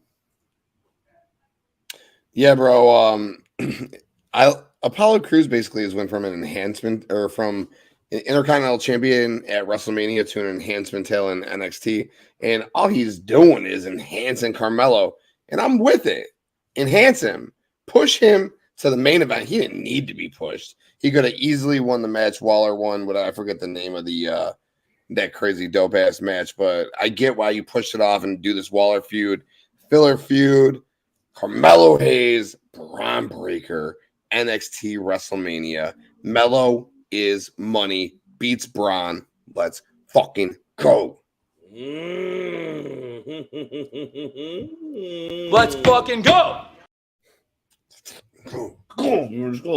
Deniro, what do you got? I think definitely I got Carmelo Hayes too. I think the only reason why Apollo is here in NXT is to elevate some of the younger guys, and I think that this is the perfect role for him to be here to elevate someone like Carmelo Hayes. But yeah, I think that the big money match for NXT all last year was going to be Carmelo Hayes versus Braun Breaker, and I think that we might see that at WrestleMania. So I would love to see the whatever the NXT WrestleMania show is called. Is it just Takeover LA? I don't know. I have no idea. Nobody knows yet. I forgot what his name. That's why I've been calling it NXT WrestleMania weekend, because I ain't got no fucking word. We're going to stick with that then. But I think that I'm sorry, it's just it's hitting. Terry Crews' little brother, it's hitting, right? He could pop them fucking titties and shit just like Terry Crews. I'm sure he can. Oh my god, I'm pretty sure he could. He bounces them hard. No, but yeah, I think Carmelo Hayes definitely wins this. Even if he does go against Braun Breaker, I don't see him holding the title for long, because I think Carmelo Hayes is definitely ready for that main roster for sure. Oh, wait till we get to the main event, baby. Hold the horses. All right, move on to the next one. We do got the NXT North American Championship on the line. Wes Lee defending it against Dijak. Shout out to Dijak, what he did against Von Wagner this past week. It was solid. It was great. People kind of bash on it, but I really enjoyed it. It's good to see Dijak now getting some TV time. I'm still trying to get more sold into his character. Give me a little bit more time, I will be there. But I'm enjoying it so far. Him getting a title shot with Wes Lee. I love Wes Lee. How he has a goofy, funny character. But when it comes to the ring, it's a whole different story. He turns it on. So I'll give my pick. I say Wes Lee retains. But somehow, some way, he's gonna just retain either by roll up or I don't think this feud's over. I think this is just beginning between Wes Lee. What do you got, TK? Yeah, the guy who was formerly T-Bar, no matter how much I love him, and I loved him as T-Bar and loved him as Dominic Dijakovic. What? How the fuck can you let us see? What? Why? Because I'm a Retribution fan. I loved. Oh my god! I loved the Retribution. I actually thought Retribution had legs, dude. Me and Mace had private messages at one point. Like, he actually thanked me for being nice to him on Twitter. A lot of people weren't, dude. It was really a crazy time in wrestling in the COVID years. But I'm a big fan of this guy. Do I think he's going to win this match? Absolutely not. You're not going from T-Bar to Dijak, no matter how bad that is, and winning a fucking belt right away. This is going to fucking WrestleMania weekend takeover, NXT, whatever we're calling it here on this show. And it's going to be in a triple threat match for this belt with Tony D, where Tony D is walking away the North American champion. Tony D. Count on that, guy. All right. De Niro, who do you got on this one? I got T-Bar. Nah. I feel bad they're calling him T-Bar, man. No, he's Dijak. Exactly right. I'm just saying, T-barring, as much as I love the guy, he ain't going from T-bar to Dijak and winning a belt in his first big feud. Yeah, I agree with that. I think that Wes Lee's definitely going to retain here, but I think that I was going to call him T-bar again. I think Dijak is going to beat the shit out of Wes Lee. Like, Wes Lee's just going to fucking barely make it out, scratching and fucking clawing for survival, but he's going to find a way. And I do think, I like the idea of the 3-way with him, Dijak, and Tony D'Angelo at WrestleMania TakeOver or WrestleMania weekend NXT.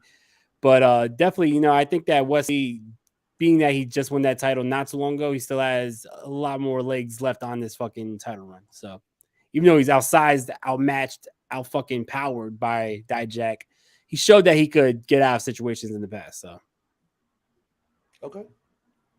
All right. We'll see. Now let's jump into the fatal 4-way of the NXT Tag Team Championships. So we have, of course, New Day defending against Gallus, which is Mark, Kofi, and Wolfgang. Good to see Gallus back together. Pretty Deadly, Elton Prince, and Kid Wilson, and Chase U, Andre Chase, and Duke Hudson. I'm loving that they're transitioning to faces. I fell in love with Chase U. At first, I thought they were annoying as fuck. But now I'm actually enjoying them. Like, oh my God, especially with him the stomps. Give me a C, give me an H, give me an A, give me an S-E. You, what's that spell, Chase? Oh man, I am loving it. This is why I'm fucking loving NXT 2.0. I will try what Chief will say. But I feel as much as I Chase U, baby. I want Chase U to win those titles. Do you think you've done your job? Bye, Felicia. Go back to the main roster. Chase U. TK, what do you got? Yeah, no chance in hell, bro. Enhancement talent in the match, probably there to take the pin. I love that Gallus is back together, or not back together, but I love that Gallus is back in this match. Pretty Deadly is great. New Day all day. Come on. I'm booking this WrestleMania NXT show. Big. Courtney, thank you for being here. Appreciate you giving support to almost everything I said all night. Definitely appreciate it. What I'm saying is this, though. I'm booking this show to be big WrestleMania weekend, right? Every match I booked is big. You got Braun and Mello. You got, I guess we haven't got to Roxanne and Cora, but we got Roxanne and Cora. You got that triple threat match for the North American title. And we're going to get New Day versus the Creed brothers for the Tag Team Championships. New Day retain here. Let's go. All right. De Niro, what do you got? I got I'm gonna say the New Day as well. I think that the New Day is just getting some good, title defenses under their reign before they do go against the Creed brothers, because the Creed brothers right now I feel like are on a high trajectory for those titles. They have been killing it. I love the storyline that TK pitched with them going up to the main roster and teaming up with Gable. I still want to see that. But right now, the Creed brothers are fucking, amazing. Growing up, I was a huge Steiner Brothers fan, and the Creed brothers definitely remind me of the Steiner brothers. So I think that we're going to build to a matchup with them and the New Day. Like I said, this matchup is probably just there to get some good title defenses under the New Day's title reign here, because they just won those titles not so long ago.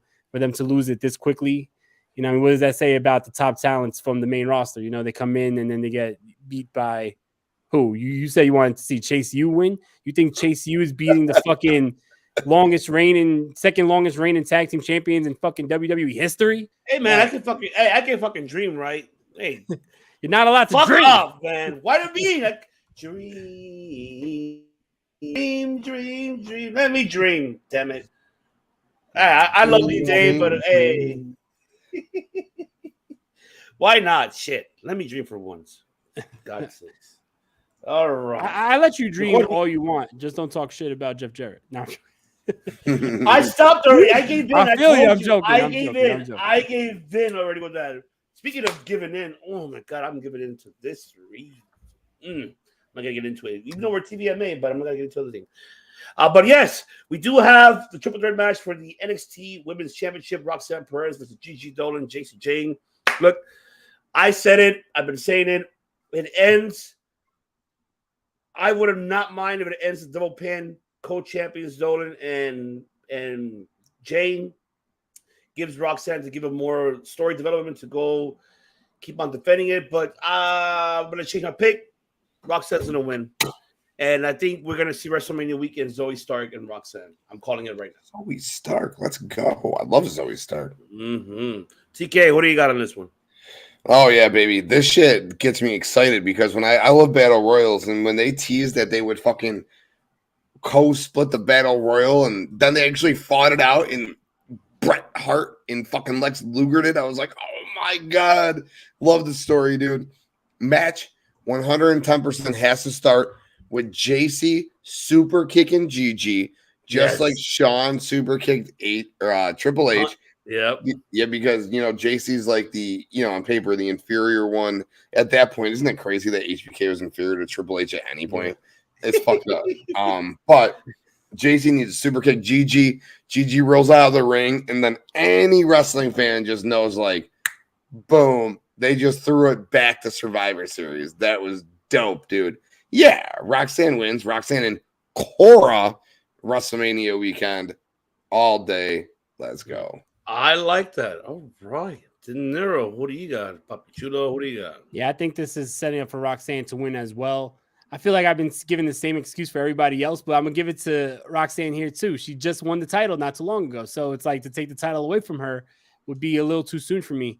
And also, like, right now, I don't think that JC Jane and Gigi Dolan are done being a team. So I don't think that, making one the champion right now would be the right move, because then the other one gets lost in the shuffle, or you have them feud and then that would, destroy Toxic Attraction.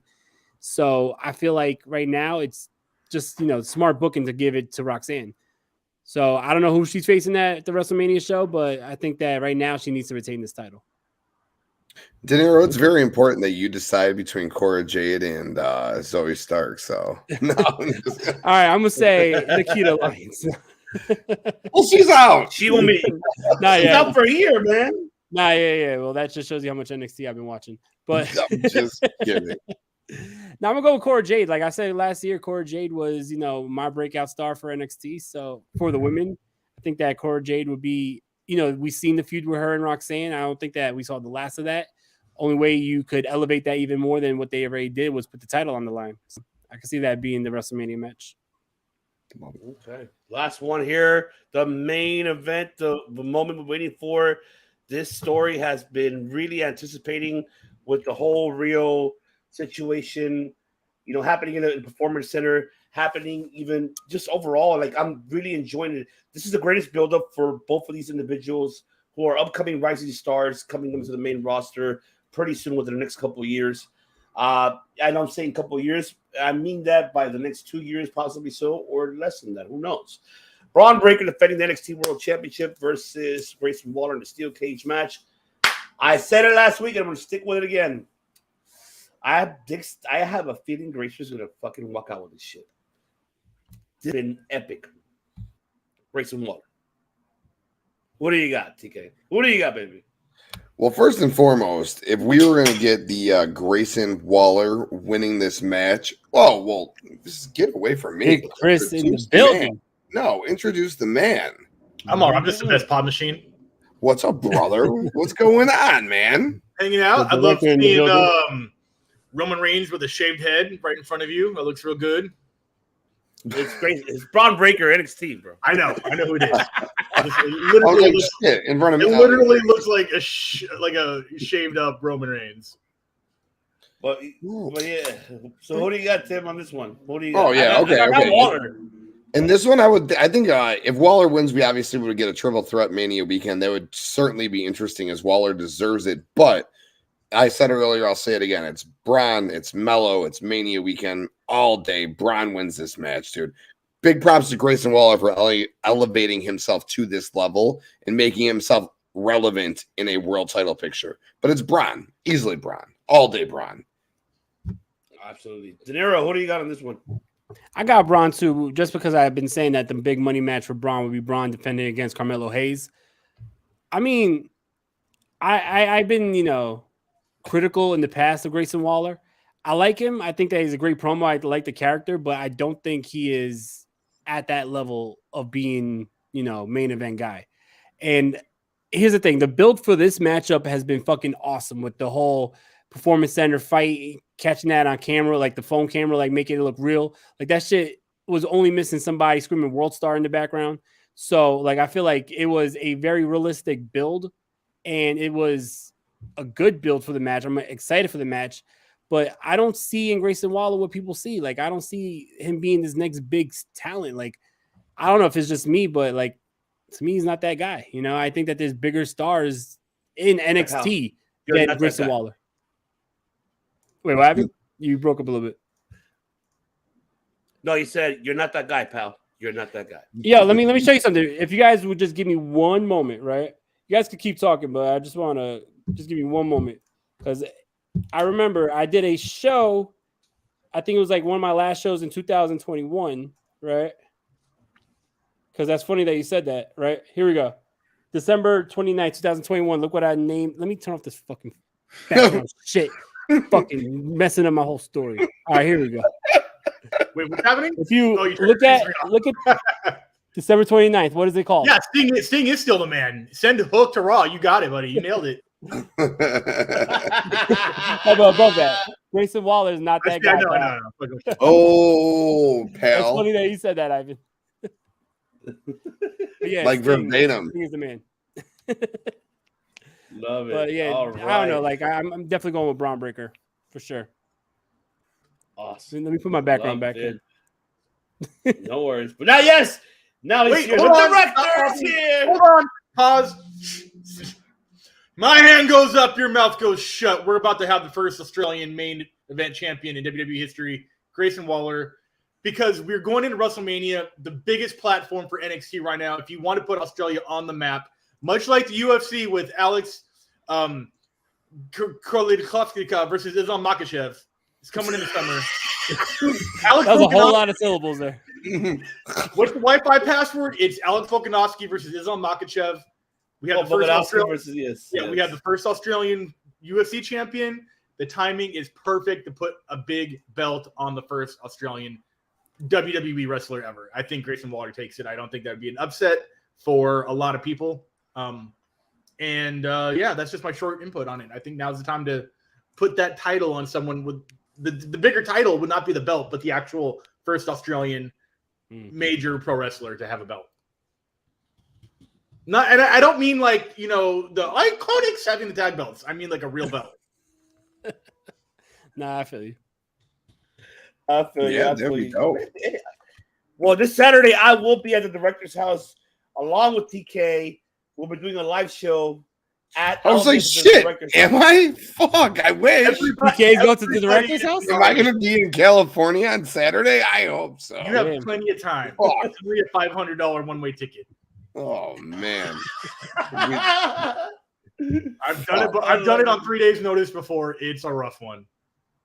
If I didn't have we didn't have the kids situated, we'd be out there. I digress. Ivan, get back at it. Shut me up.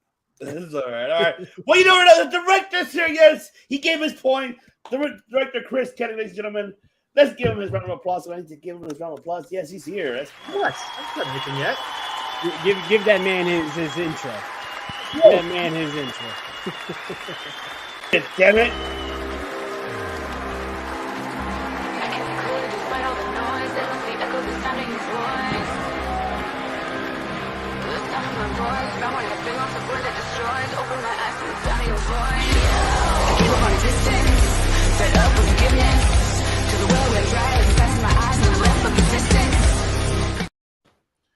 Finally got to play that song live a few times in the past, twice in the past. I was there. It's a fun one, man. You don't really know a song very well. I mean, you can write it, you can record it, you can listen to it, but once you play it live, that's when you get to know it. And that's a fun one. February 19th, Costa Mesa Tiki Room, FDS headlining. Hey. Oh, nice. Love it. There you go. Send me the flyers. I can promote it.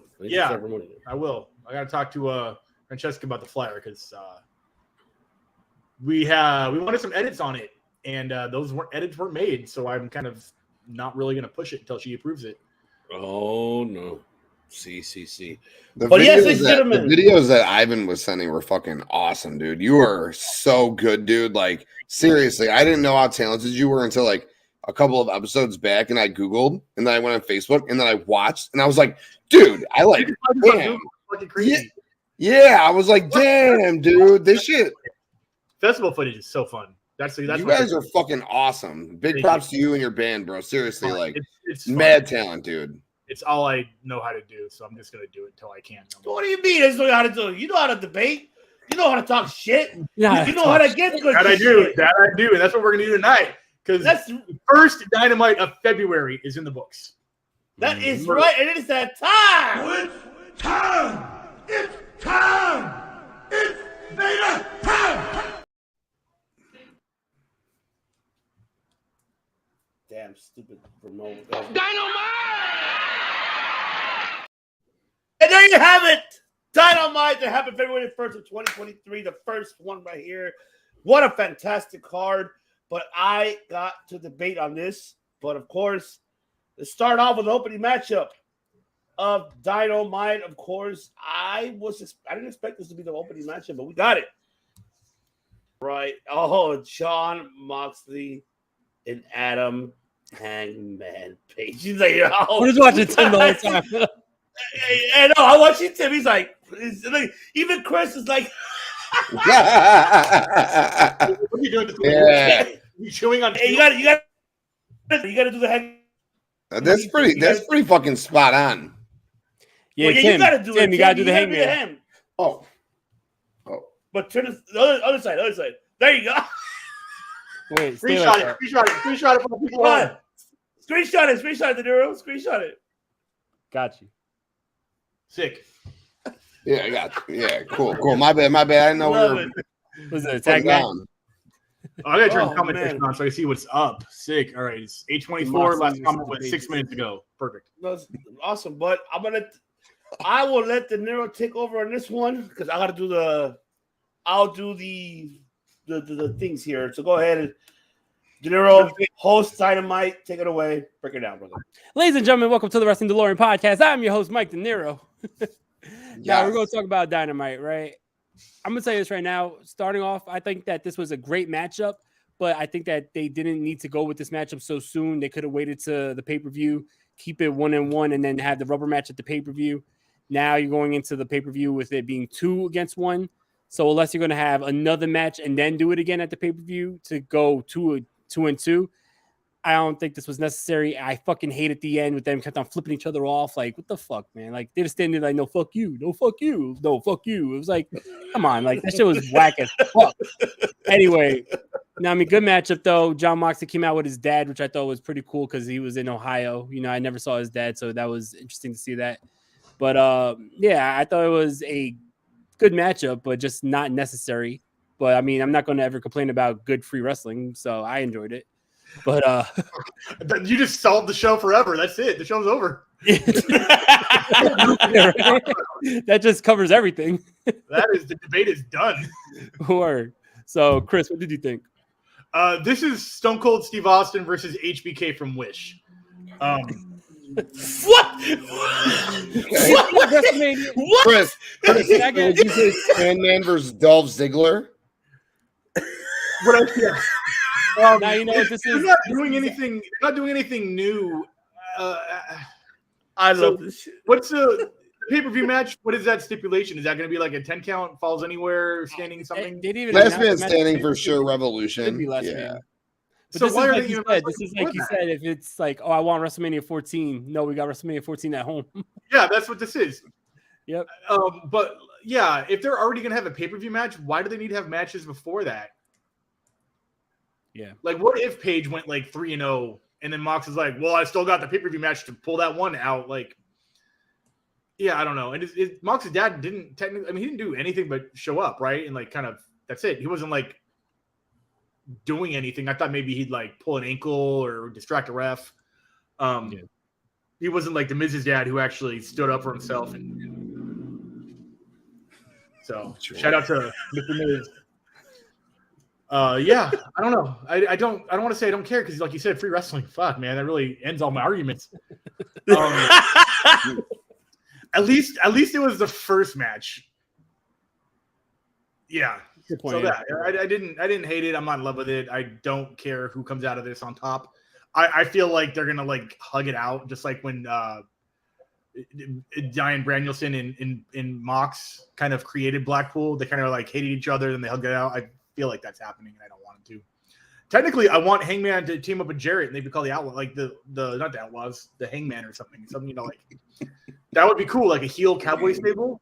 That would be the only, like the Quick and the Dead or the Old Age Outlaws Part 2. Yeah, You could add Billy Gunn. You could add the Smoking Guns again. Black Sash Mulligan. Yeah. Whatever the fuck his name was. Yeah.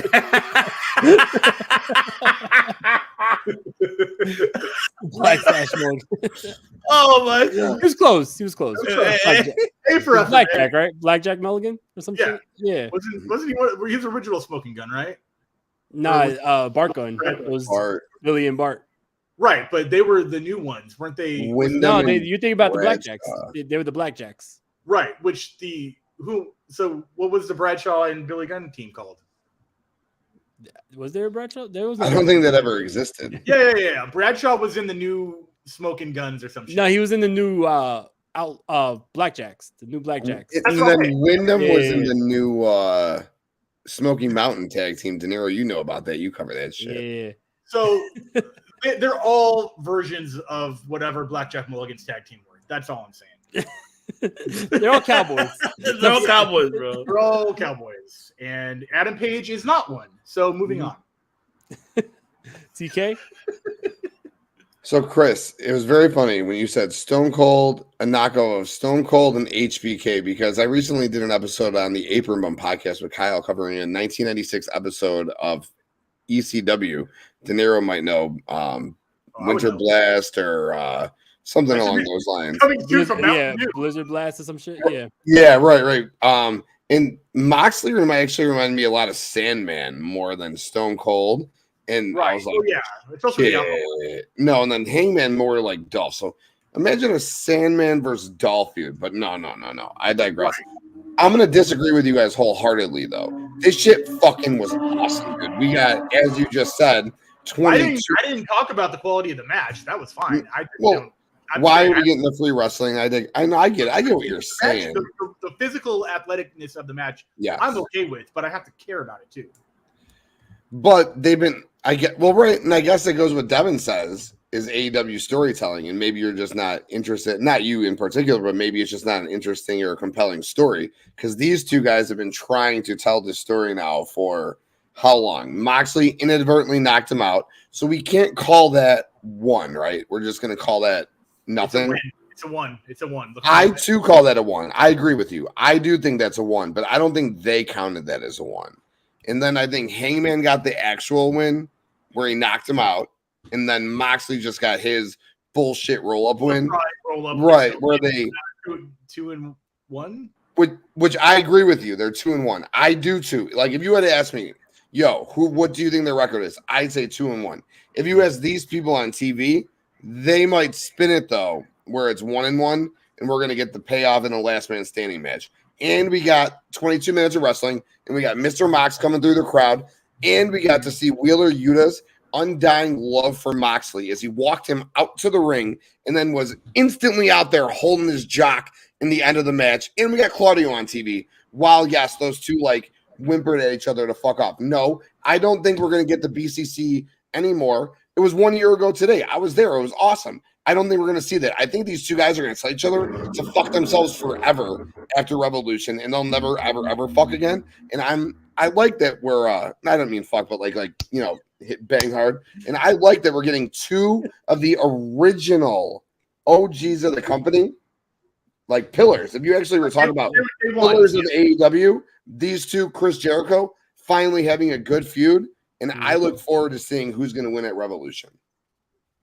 Yeah. So if two grown men can't come to grasp, they can't admit they lost in 3 matches. Basically, I agree with you. I think it's 2-1 Mox right now, and I think Mox just won the feud. Is how I would have looked. But they're not openly saying that in their. They're not conveying. We're speculating. They're not conveying that. Right. I see that all these wins are under legal stipulations. It's not like they cheated. But if they were to say what we're saying, and maybe I would have picked up on that. But to me, it was just 2-1. And why is this going to 4?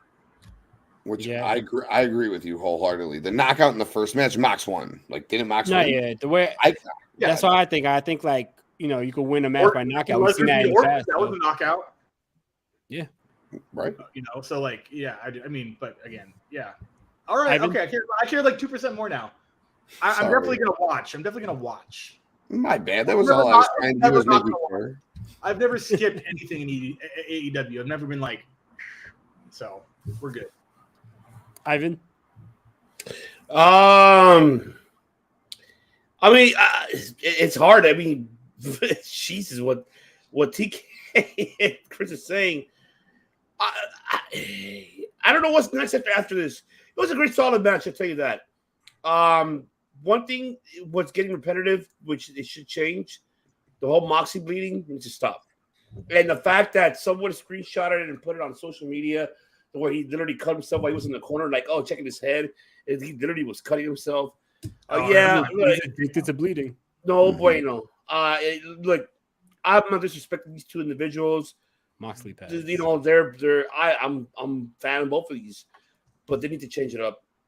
And it's either make Hangman fucking join, BCC, or end the storyline and see what's next. Because I don't see what else is next for it. One thing I wouldn't mind seeing though. I wouldn't mind seeing Hangman and Claudio. Put me that match. Put me Hangman and Claudio. You want him to face a whole BCC? He already faced Wheeler Yuta, so might as well. It would be a match that has not been done before on AEW. Exactly. Yeah. Totally. Hey guys, really quick before we move on, just a quick question for you all. And like I said about Yuta, just like how much he loves Mox. Can we talk about again how fast these two guys were to the ring to like lift Mox up and raise his hands? But when Brian gets beat down every single week, where are they? Nothing, because the BCC is not a real faction. Only 3. Brian ain't in it. It's those 3, and that's it. Brian's not in it. And the reason why Moxley's father's there is because they needed another old guy to replace William Regal since he left. They needed, we need some senior citizen in a BCC shirt. So that's why they had Mox's father. But anyway, moving on to the next matchup, we're going to go on. Thank you. I love that. I love that initiative. We're going to be talking about, the Acclaimed in action and the Gun Club segment. The Acclaimed went against two jobbers, the modern Beverly Boys, right? I love the name of this group. This group is, what are they called? The Turbo Athletes or the Super Killers? Yeah, I didn't catch the name. I just knew. Okay. You keep talking. I'm going to look it up. They have the best names ever. Push them to the moon. To the moon! Sorry, I got to do it. So it was definitely a quick victory for the Acclaimed. I don't even know how to Google what the fuck their names are. Who's the tag team that faced the Acclaimed? I know. I typed in the Acclaimed versus Jobbers, and that isn't helping. Type in AEW, I guess, results. I'm reading. February 1st. Keep going. So it was a quick victory for the Acclaimed, and then we had the segment. Blood Culture covered them, so go ahead. We then get the segment afterwards with the Gun Club. Basically, Billy Gunn, I feel like this is leading up to a heel turn and Billy Gunn rejoining his sons. You had Austin Gunn say to Billy Gunn, bringing up his past addiction issues, and then Billy Gunn getting fed up and goes back into the ring and books the matchup for the Acclaimed, even though the Acclaimed just said no, they would not be defending the titles against the Gun Club. He kind of like made that match for them, which if you saw the Acclaimed, they were a little like, whoa, hold up. Like, why are you making this matchup for us? I think that this is definitely leading to Billy Gunn rejoining, the Ass Boys. So what did you think about this, TK? Yeah, bro, I agree 110% with everything you just said, but I don't think it's going to happen on Dynamite next week. I think we'll get some sort of a screwy ending. It'll go to Revolution. Billy will help them win there, as he should, both of these teams have come so far over the last 2 years. Maybe the Gun Club, the Ass Boys, whatever you want to call them, have come the furthest. Have their dad help them win the belts. I absolutely love it. Call it. Let's go. I like that. Chris? Truth Magnum and Turbo Floyd are the Outrunners. Tell me that's not the best tag team name ever. That's who the Acclaimed job. Indie name generator. That's what that is. Yeah, that's what that is. That's like when Eldridge Campino used the Wu-Tang name generator to get his name. Okay, so that's a great story too. But I would very much like the idea of Billy Gunn going back to his sons, getting them the belts. If the beginning of this entire angle 6 months ago didn't already have him going back and forth every weekend. Yeah. Because he was with the Acclaim, then the Gun Club came out. He turned on the Acclaim, then he turned back on his boys, and then joined the Acclaim. So if that didn't already happen at the beginning of this, it would be very predictable that he was going to help his sons out, but that would be the move. I love you. You're my kids. Here's the belts. My return to you. It's child support in gold. So I'm not going to feel any type of way what happened. I'd be very surprised if he stayed with the Acclaim and went full deadbeat dad on him, which I would want that. That'd be hilarious, but I don't think that's going to happen. No, I don't think that's going to happen either. I don't know. It's going to be interesting. How much money is he going to give up? He's not going to be getting any. I mean, I don't know how percentages work with Acclaim merge, but is he cut in on that? I mean, it should be. The Daddy Ass shirt, I believe, was one of the most highest selling. Is he going to? If he leaves the Acclaim, he no longer has a reason to sell the shirt. He's going to be losing that 3%. So you got to consider that. I mean, unless they make a ass boys with father ass shirt, then no you one's might buy have. it. No one's buying the ass boys shirt. Would you buy a father ass shirt? I would buy an ass boys shirt. We named our son with an E after Colton. We have a videotape and an autograph to prove it. Mm. We are Gun Club supporters in this house. So we can't wait for them to win the belts. Let's go. Sorry for yelling, babe. All right, we're going to go on to the next segment here. You had Jamie Hayter. I believe it was going to be for next week on Dynamite. It's going to be Jamie Hayter versus the Bunny. And then we see on the little TV behind Renee Paquette, Tony Storm and Saraya jumping Britt Baker. What did you guys think about the segment? And what do you think about the current state of the women's division overall right now with the new freshly healed turn of Saraya and Tony Storm, and then Britt Baker back as a babyface? So, TK, take it to you. Yeah, bro, I don't want to be too long-winded here. I'm surprised we didn't get this AEW OGs versus WWE come-ins a lot sooner. I love that it was done in the women's division. No one's ever cheering for Saraya and Tony over DMD and Jamie. Ain't happening. Jamie is literally the champion right now because she's organically bred the champion because the fans made her the champion. We in our division, I got my wife a cameo for her birthday for who? The DMD, okay? Yo, she ain't a heel. She never was the heel. She was above the title in that company. Again, I'm not trying to be too long-winded. The OGs are going to be the faces, and I love how they realize so quickly, Saraya, you can't be a babyface because they ain't cheering you. Heel it up. Bring Tony with you. And the Ruby story makes it so good because I don't know where she's going to go, and I don't know where I want her to go. At first, I thought it was absolutely she goes with Saraya and Tony. But now I'm like, you know what? AEW did kind of make her a little bit more relevant than she was in the other company. So maybe she should be an OG. But you got Sheeta and Nyla. So I think Ruby goes the other way. I love it. I fucking love it. Nah, yeah, it's definitely intriguing. I think this is the most intrigue we have with the women's division for a very long time. So I think it's really cool also to see them get multiple segments on the show. But I'll digress about that. Chris? We are teasing one of my favorite maneuvers in fictional reality sports, and that is the double turn.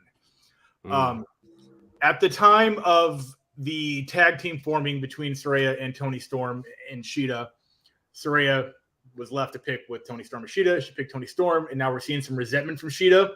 But this is while Saraya and Tony Storm are still the faces. They're still getting cheered on their walkouts. Sheeta comes out with the kendo stick. You know, obviously we saw her throw it in the middle of the ring, dead set in the middle of the ring, didn't know who was going to pick it up. Britt Baker got it. So we're like, oh, is Sheeta going to turn heel? But now we're starting to see Saraya and Tony Storm starting to turn heel slowly, and maybe that means that Sheeta is going to stay face, and we think it's going, we're crisscrossing wires here, and Sheeta's going to help out. Sorry, my camera's mirrored, so I got to point right to point left. So I think that's what's going to happen. I think we're going to, if you look at it right now, it's technically, Ruby Soho should be in the middle here. She should be, because like Cage IQ mentioned later in the storyline, Ruby's like, I had nothing to do with that attack. And then Britt's like, okay, we don't believe you kind of, but we sort of do, whatever. So there's a lot of pieces that are in the dealer's hands that are about to fall, and I can't wait to see where they land. But I think a double turn's coming because I love double turns. It's only happened successfully like twice. Ever. And this may not be the biggest, most impactful one, but it'll just still be fun to watch.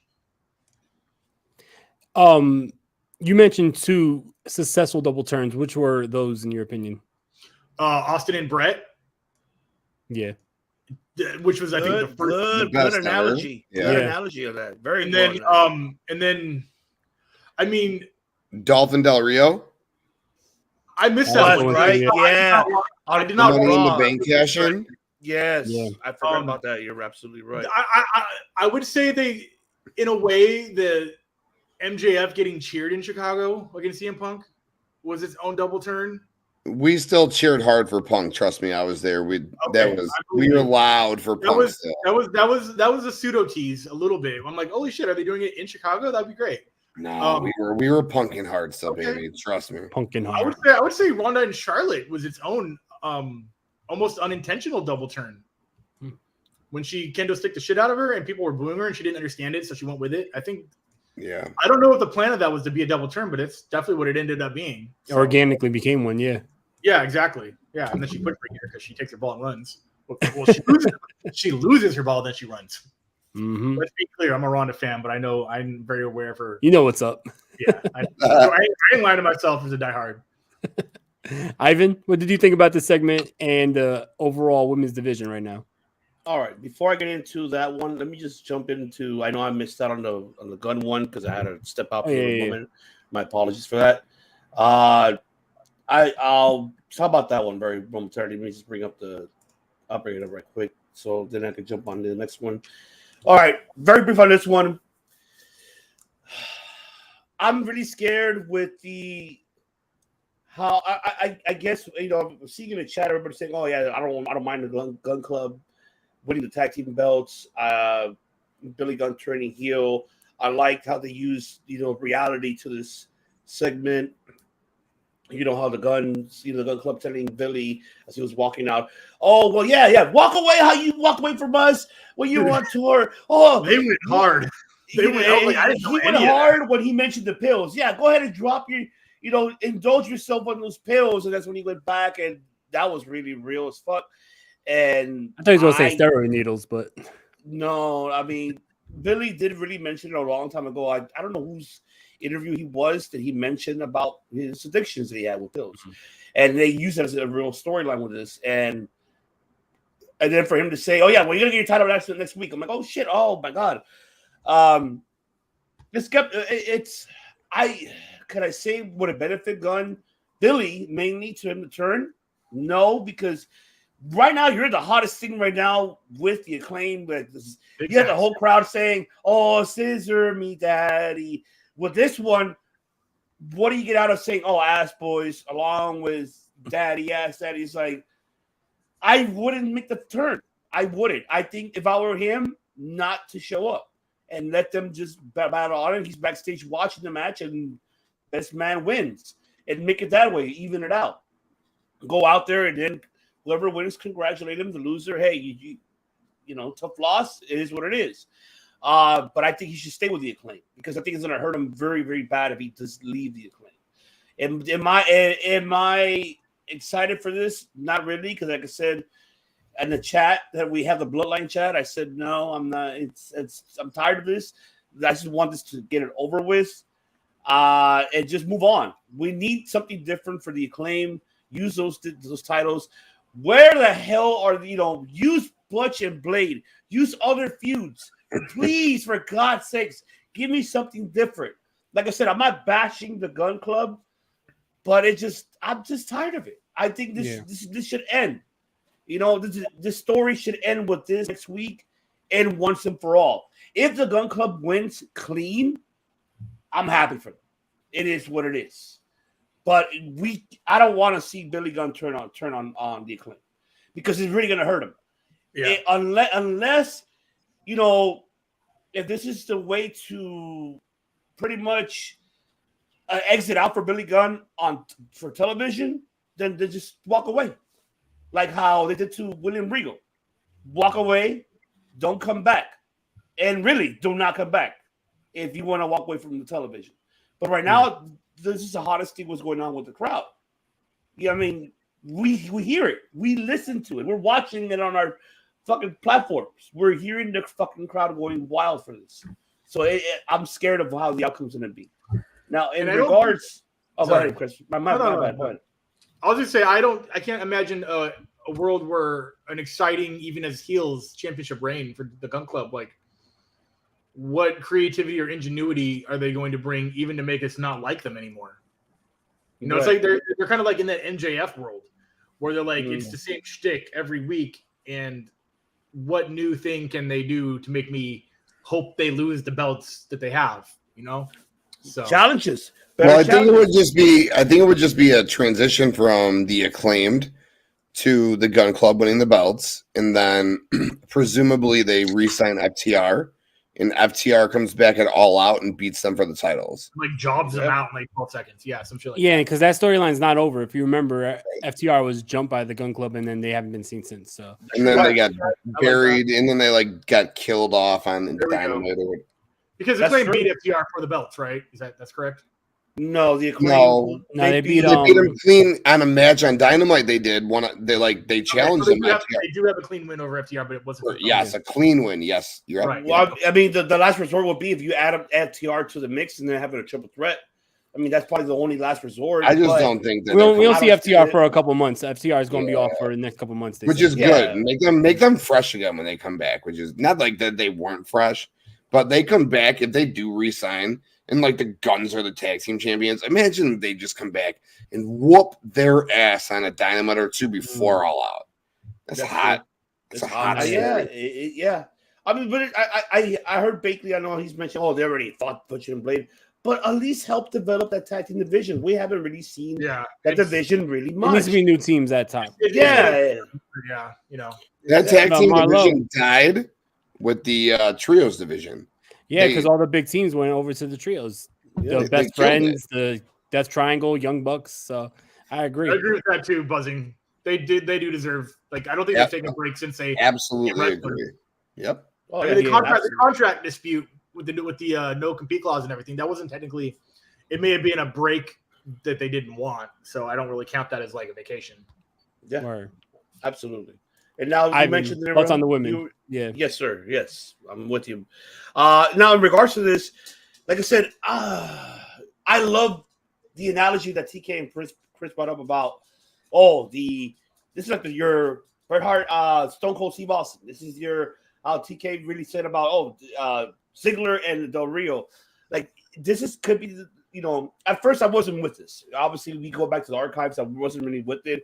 Could be because of the fact that I'm scared that my fear that you turn Britt and Jamie Hayter as a face, then what's next? But then something caught I really analyzed this whole situation. Something caught my attention, and then with Ruby's situation, but as well, like how Bakley mentioned later on throughout the show. But the reason why I added this overlay because I want to just get it over with the whole segment for both of them, even though we were both later. So on this one, I see Ruby going to the Toni Storm and Saraya. And I see it. Swerve, bro. I see it. Yeah, but Swerve. And here's the catch, though, because now you can have what people were saying. I don't know who said it in the chat, like a blood and guts women's style. Oh yeah, that's the case. You want to have the homegrowns, then have Britt, Jamie, and the return of Thunder Rosa joining them versus Toni Storm, Saraya, and Ruby Soho. I see Thunder Rosa on the other side. Yeah, Thunder Rosa is not a homegrown. Agreed. Wait, over there. Wait, hold on. Yeah, agreed. Hold on. Okay, you're saying because of the whole NWA thing. Okay, I get that, but she don't like Britt. But hold on though, she was, like I said, with all due respect to Rosa.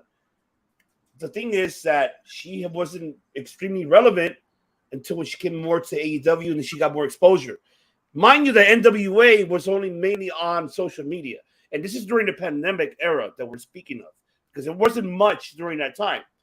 Even prior, before the pandemic, Thunder was getting a little bit more exposure besides the independent circuit and so let me NWA. Ask you, not to cut you off, but not to go too much on the tangent here, but would you consider Ricky Starks a homegrown talent for AEW?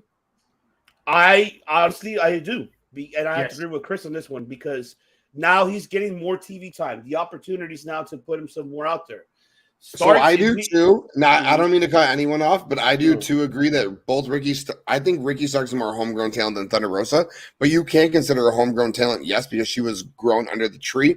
But Ruby Soho is being asked right now which side she wants to join. The team she should be coming from the OGs or the AEW side. And I do think she's going to go to the Saraya Tony side, and I think Sheeta's going the other way. So we got our big three. We got DMD, we got Jamie, we got Sheeta, we got Tony, we got Saraya, we got Ruby. Then I do think that Athena is going this side, and I think that Jade Cargill, baby. I think that Jade Cargill is going OGs.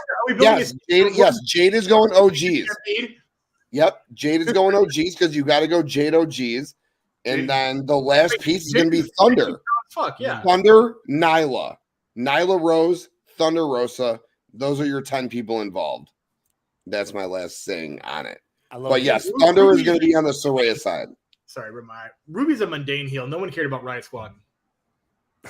Why? Why would you say that? I cared about it. I liked it. I always loved Liv Morgan. I always liked Liv Morgan. Yo, but Ruby don't like Britt. Britt hits forever. It's not about Ruby being a heel. It's about Britt constantly fucking Ruby over. So Ruby finally takes Britt's face and says, "Fuck you, Britt." That's it. That's why Ruby goes the other way. My thought. I mean, you're right. The first thing you said, Liv Morgan, the only star of that show. Proof. The only person who can be a champion. Because then he own the company that matters. Riot Squad was just there. But they didn't book Ruby as well, though. What? Well, AEW ain't booking Ruby at all. Yeah. Now they are. Now they are, but it's been a very long time. But all right, let's move on to the next matchup on the show. We have Konosuke Takeshita versus Brian Cage. I thought that this was a great matchup, and I think that Konosuke Takeshita is going to be a huge star for AEW. I think especially with his matchup next week against MJF, that's going to be a great challenge to see if he can step it up against the big dogs in AEW. Takeshita right now, I think, is going to be a top guy right now. I would say he's not at that level of giving him a title matchup, but I would say give him a year or so with the type of matches he's putting on, he's going to definitely be a top contender for that title. I love this matchup. Chris, what did you think about this matchup? I like that Takeshita is staying around for a while. Hopefully he's got that extended work visa, and he lives in America now, and he's fully signed, so he's going to be here for a while. Perfect. Absolutely. Love that. What I don't love is Brian Cage is like 2-10 right now, and I don't know how you market him after all of this. Like, he's kind of still in Ring of Honor, which kind of isn't really a thing unless you have an app on a phone that no one has. You have this huge Wolverine monster, jacked 1992 bodybuilder guy with the personality of Ultimate Warrior. Yeah. But he's losing all the time, and he's losing to guys that are kind of smaller than him, that are bigger than him, that he's losing to all types. So I don't know how his career recovers in the eyes of a fan. You know, he's almost getting buried in a sense.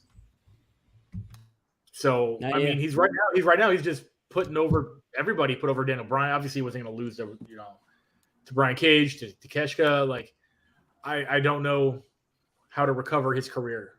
And it fucks up his Ring of Honor momentum because in Ring of Honor, he's undefeated. And then he's on TV for AEW and he fucking loses all the time. Yeah, like his last 2 wins are both against Willie Mack at a Dark Show and on Rampage. And I love seeing Willie Mack up there, which is awesome. You know, this is a Lucha Underground reunion of sorts. But he needs to find a feud where he's not the jobber. Yeah, totally agree. TK? I hate to keep doing this, but I'll circle it a bit, right? I'm going to disagree with you guys again. For 8 months, I begged and pleaded for Brian Cage to get onto my television. I said, where is Brian Cage? Where is Brian Cage? Where is Brian Cage? Guess what? I finally got Brian Cage on my TV. He lost like 3 matches in a row. And I said, okay, it's on Rampage. I don't care. And then guess what? Out of nowhere, Brian Cage went from, I forgot who he was with, to being with Prince Nana and then being teamed up with the Gates of Agony. And I was like, I know Brian Cage. In Team Taz, he was not losing all the time. Yeah. Well, no, but after Team Taz, he was gone for a year. He was gone for a full year. And I didn't know if he was wrestling during that year. I just thought maybe he went to like. No. He just wasn't on TV. He was gone. Oh. After the Ricky match, after that Ricky Starks match where he lost, he was gone for like 9 months. And I asked, and I'm like, I like Brian Cage. He's so talented. Like, he's uber talented. Like you said, body of a 1992 wrestler. Sure, he's got the personality of the Ultimate Warrior, but who cares if you got a manager, right? Yeah, and after months and months of begging, finally he's on my TV. So if he is the one taking losses to guys like Brian and Taki, then sign me up. I'm all in for it. And now he is the trios champion over there.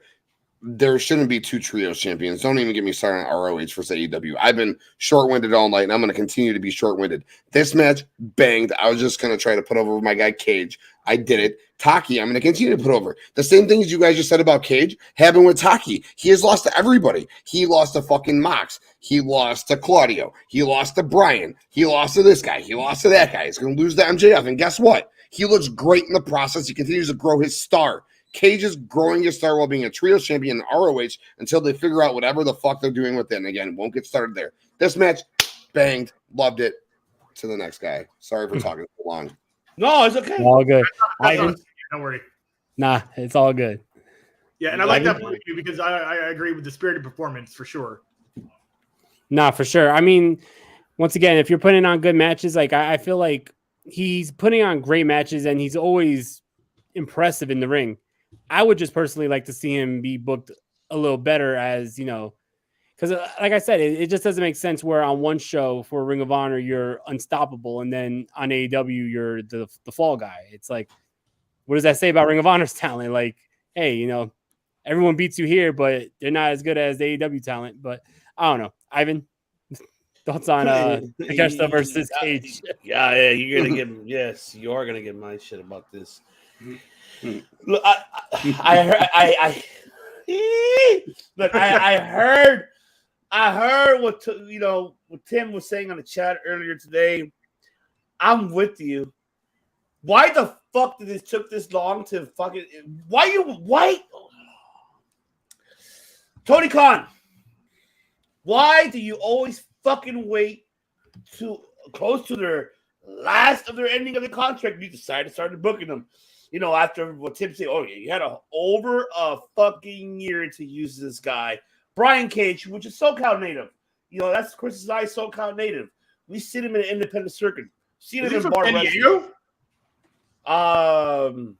Yeah, I believe so, yes. I mean, that's technically SoCal, but that's real SoCal.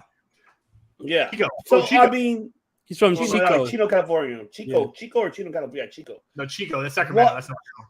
Okay, yeah, he's up there. Okay. So why will you decide to book this man right before his contract is over? Why did you wait this long to use him? The last time you used this guy in a great matchup was, correct me if I'm wrong, gentlemen. I mean, maybe I am. Maybe the alcohol is talk a little bit, but hey, I'm not there yet. But I think the best match the Cage I had so far is Double or Nothing, maybe so, right? I remember against Hangman Page. What other great match that he had after that? Yes, I forgot about that match. That was a really good match. Right? Am I correct? And that was a pre-show. That wasn't even in a fucking card. But it was a great matchup, correct? No, it was main card, and Cage ain't going nowhere. He's just getting dotted to the ROH side. I'm with you. But he's just getting dotted to ROH. He's not. That's all it is. He's not leaving. What's going on? What up? What up? Oh man, I love the chat is getting hot today, man. I love thank you, Marlo. Yes. Oh, broadcast the future. What's going on, my brother? Oh, the future. Love my Australia. Dude. I love my brother right there from. Oh man, shout out to him. He does fantastic work. Watch alongs. Check out Broadcast Podcast. He's doing fantastic work. But my thing is this. My thing, I digress about this, is that why you decide to wait to book Cage this long. That's my thing. The guy has the looks. The guy has the moves. He's got the looks. He's got the moves. Yes, he looks. To be honest, I think this man correctly. I think the only company that ever booked Cage correctly was TNA. I mean, when he was in Impact Wrestling, they built him as a fucking monster. He destroyed EC3, destroyed Bobby Lashley, became world champion when he beat Sami Callihan, and then he was a dominant champion. Like I feel like they really built him well. However, yes, and my apologies to interrupt you, but however, the major concern, the issue with Cage, he has no fucking mic skills. I'm gonna say it straight out. I love you, Cage. I've met you a bunch of times on bar wrestling. Met you before, at other independent circuits. You're an awesome guy, but however, your mic skills sucks. That's why I'm glad that you have a manager like Prince Nana. You have one with Taz. Great with Taz. I don't know why the fallout was there, but I'm talking about Cage. I know I'm not even talking about the match.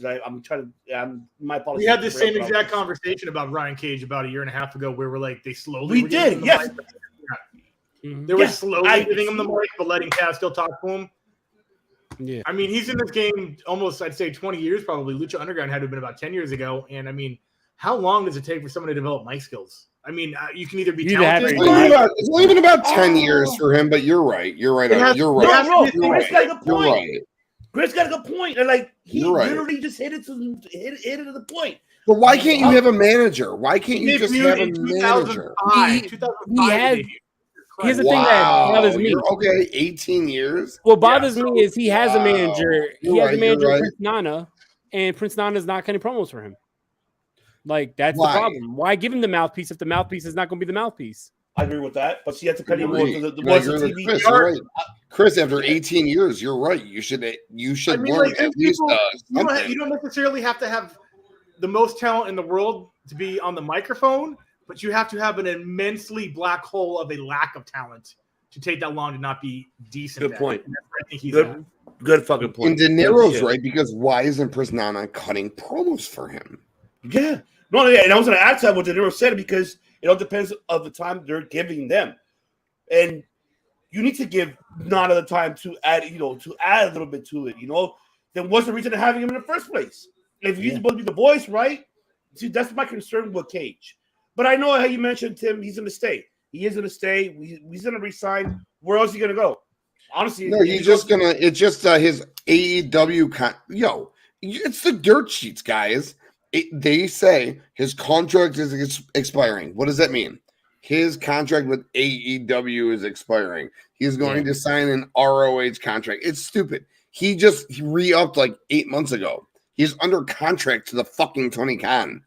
I think we'll see more. Know what the issue is? Yeah, I think we're going to see a lot more of Cage once the Ring of Honor show is up and running on Honor Club. But moving on, I want to go real quick here. It was a little segment. I want to get your thoughts on the Jericho Appreciation Society segment, where Ricky Starks is basically going to have to run through everybody in JAS to get to Chris Jericho. Basically, the same thing we complained about MJF doing is now Chris Jericho's little gauntlet that he has to put Ricky Starks through. I think that, there's going to be some intriguing matches here. I am not too interested in him going against the guys from 2.0, but I would like to see Ricky Starks and Daniel Garcia. I think that would be a great matchup. Mm-hmm. And, I think this is just a time filler to get to March where Ricky Starks will get the matchup against Chris Jericho. Real quick, what do you think about this, TK? Yo, I was pumped. First of all, I got really upset at first because I said, how dare them make Ricky Starks run through the same bullshit gauntlet that MJF makes every wrestler run through.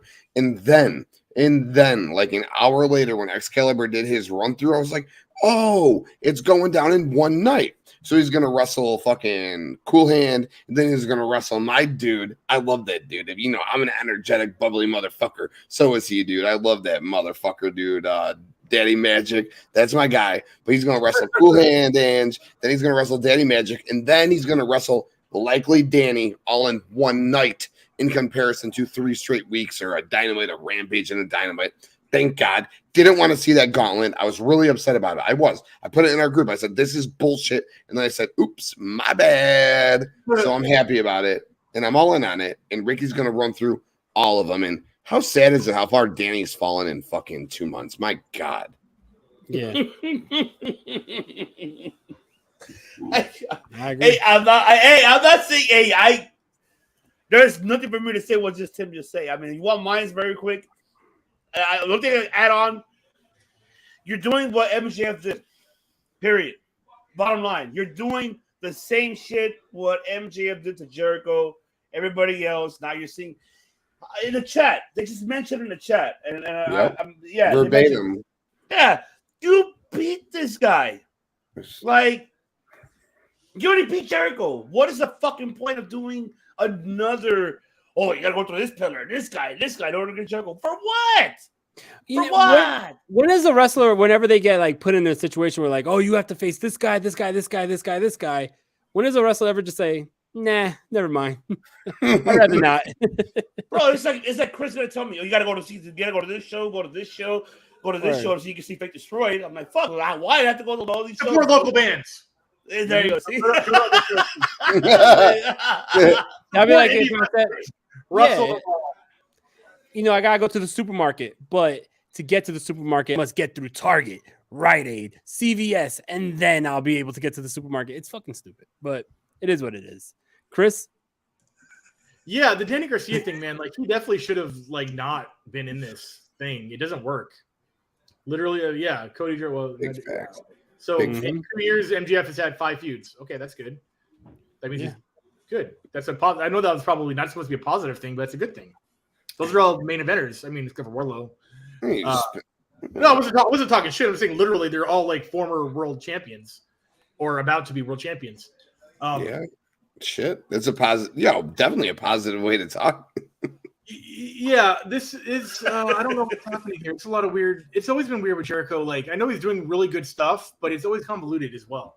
When you cut through the convolution at the core of it, yeah, it is good. He's literally a single guy raising half a roster of ships just by being in an angle with him, with the Pinnacle, with Jazz, with whatever the other thing was that I don't even know what it was called. Was there another thing?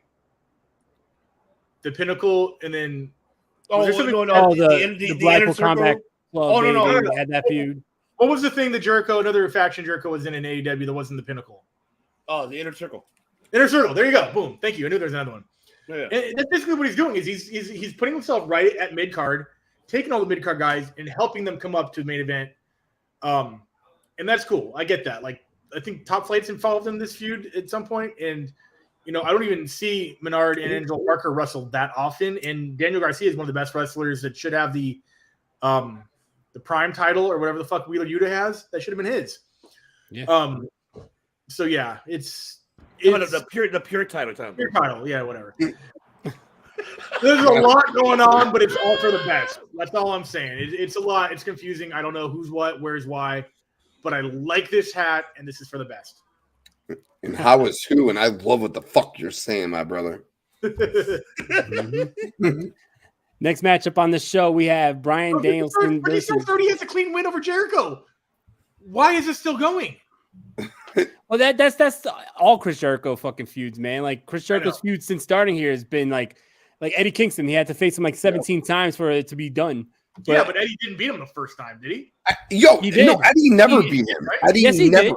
Eddie Kingston beat him in the first matchup when they had that matchup at Revolution. And after that, or whatever. After that, he never beat him. But yeah, the first matchup they had, Eddie Kingston tapped him out. And then on the top of the cell, like the group like won, but like that was supposed to be Eddie's win, and he was mad at Claudio for taking it or some shit. Yeah. He just found a lame way to fucking stretch it up. But next matchup on the show, we have Bryan Danielson versus Timothy Thatcher. In my opinion, personally, a dream matchup for me. Been a big Timothy Thatcher fan since he was, the Evolve champion. I saw him live a couple times, and I always said, I remember telling my brother, like, it would be a great match, Daniel Bryan versus Timothy Thatcher, right? And here we are. I thought the matchup was really good. I wish he got a little bit more time, but I understand the storyline that they're going with is, MJF is not hiring these guys to really beat Bryan Danielson. Instead, he wants them to hurt Bryan Danielson. We see Bryan Danielson has the injured arm. Timothy Thatcher obviously went after that arm. Great chemistry. I would love to see them run it back, but I doubt that happens because I don't think that Timothy Thatcher is going to be signed full-time with AEW, but definitely a really good matchup. I liked it a lot. I see Ivan shaking his head there. I'm going to go with you, Ivan, first. What's man. First of all, man, I gotta. I always wanted this to happen. Hell yeah. Oh, man. This was the dream matchup I've been wanted to see. Yes, Brian. Yes. They're fickle. Fickle, right? It was great because I really enjoyed it. People that really understands professional wrestling when it comes to grappling and everything else, catch wrestling itself at its best, this was the one. Because now we get to see Bryan Danielson getting the challenge of catch wrestling. We saw him with the Lucha Libre. We saw him with the ground and pound. And now this is different. You have Timothy Thatcher, who is a man who is the master of grappling and loving his NXT days. I always wanted this to happen in WWE of Thatcher and Bryan. It sucks that Thatcher didn't get the break that he wanted to get on WWE because I guess he doesn't have character. He tried. But this match overall, the psychology of it, and just seeing Thatcher just working the arm and just twisting it, and Bryan and the fingers. Like, oh man. Can I just fantasy book for one moment? Can you please give me Charlie Dempsey versus Thatcher? I want fucking William Regal's son, who's doing great at NXT right now, versus fucking Timothy Thatcher. That will be a match that I will fucking lose. And I miss these type of catch wrestling matches. I do. Because I grew up watching that. And this is something that, even though Thatcher lost, did not expect the way I thought it would. I'll say one thing, though. This match is, how you mentioned it, we're getting it for free. Not only that, this is a high-quality pay-per-view match. It could happen. Yeah. This match could have happened longer. Mark my word. And the crowd would be on their feet if this match was 5 more to 7 minutes more longer. Because they would have gone at it, and then it would have been a hesitant, like, oh, I'm tired, he's tired, like, type of fight. Like a gladiator fucking fight. Oh, damn it. I'm sounding like Mr. Man over here. Oh, this is such good shit. Oh, see? So I love the Nero. He's taking over here. Got you. You know, yes. And it's like, oh, good shit. Like meaty men just grappling. Oh, that's fucking sexy, man. I love it. Love it, man. I love pro wrestling, man. This is why I watch it. But yes. Oh, yeah. Great fucking matchup. I enjoyed it. I can't wait for him and Roosh next week. Let me fire. I'm excited for that. I'm very excited. But yes, I'm done. Definitely. Chris? Yeah, this is one of those matches where you go like, oh man, if this was a main event in the primetime Ring of Honor, we would have match of the century. I like that Thatcher is back on TV. Obviously, we don't think he signed a kind of full, we didn't see the All Elite banner up on Instagram. I would like to see Thatcher come back at least for one more match against someone and beat them in a good match. And then maybe send him on his way just so he doesn't walk out of the company with a loss. Or sign him full time. But yeah, he's a throwback, man. Like, I know he can't pronounce it, but he's one of the best catch can wrestlers on the planet right now. And I hope he finds a place where we all can appreciate that. Definitely, I agree with that. I think that, Timothy Thatcher was definitely in the WWE at the wrong time because he was in the WWE now. You best believe he's either feuding with Gunther or in Imperium. So, I don't know. Well, he's American, so no. I mean, what? Wait, what? Wait, Imperium it's literally the Third Reich. Remember Alexander Wolf was in it as well? They're all European. No. Well, yeah, that's right. You're right. Yeah, he's European. Yeah, Alexander Wolf. Yeah.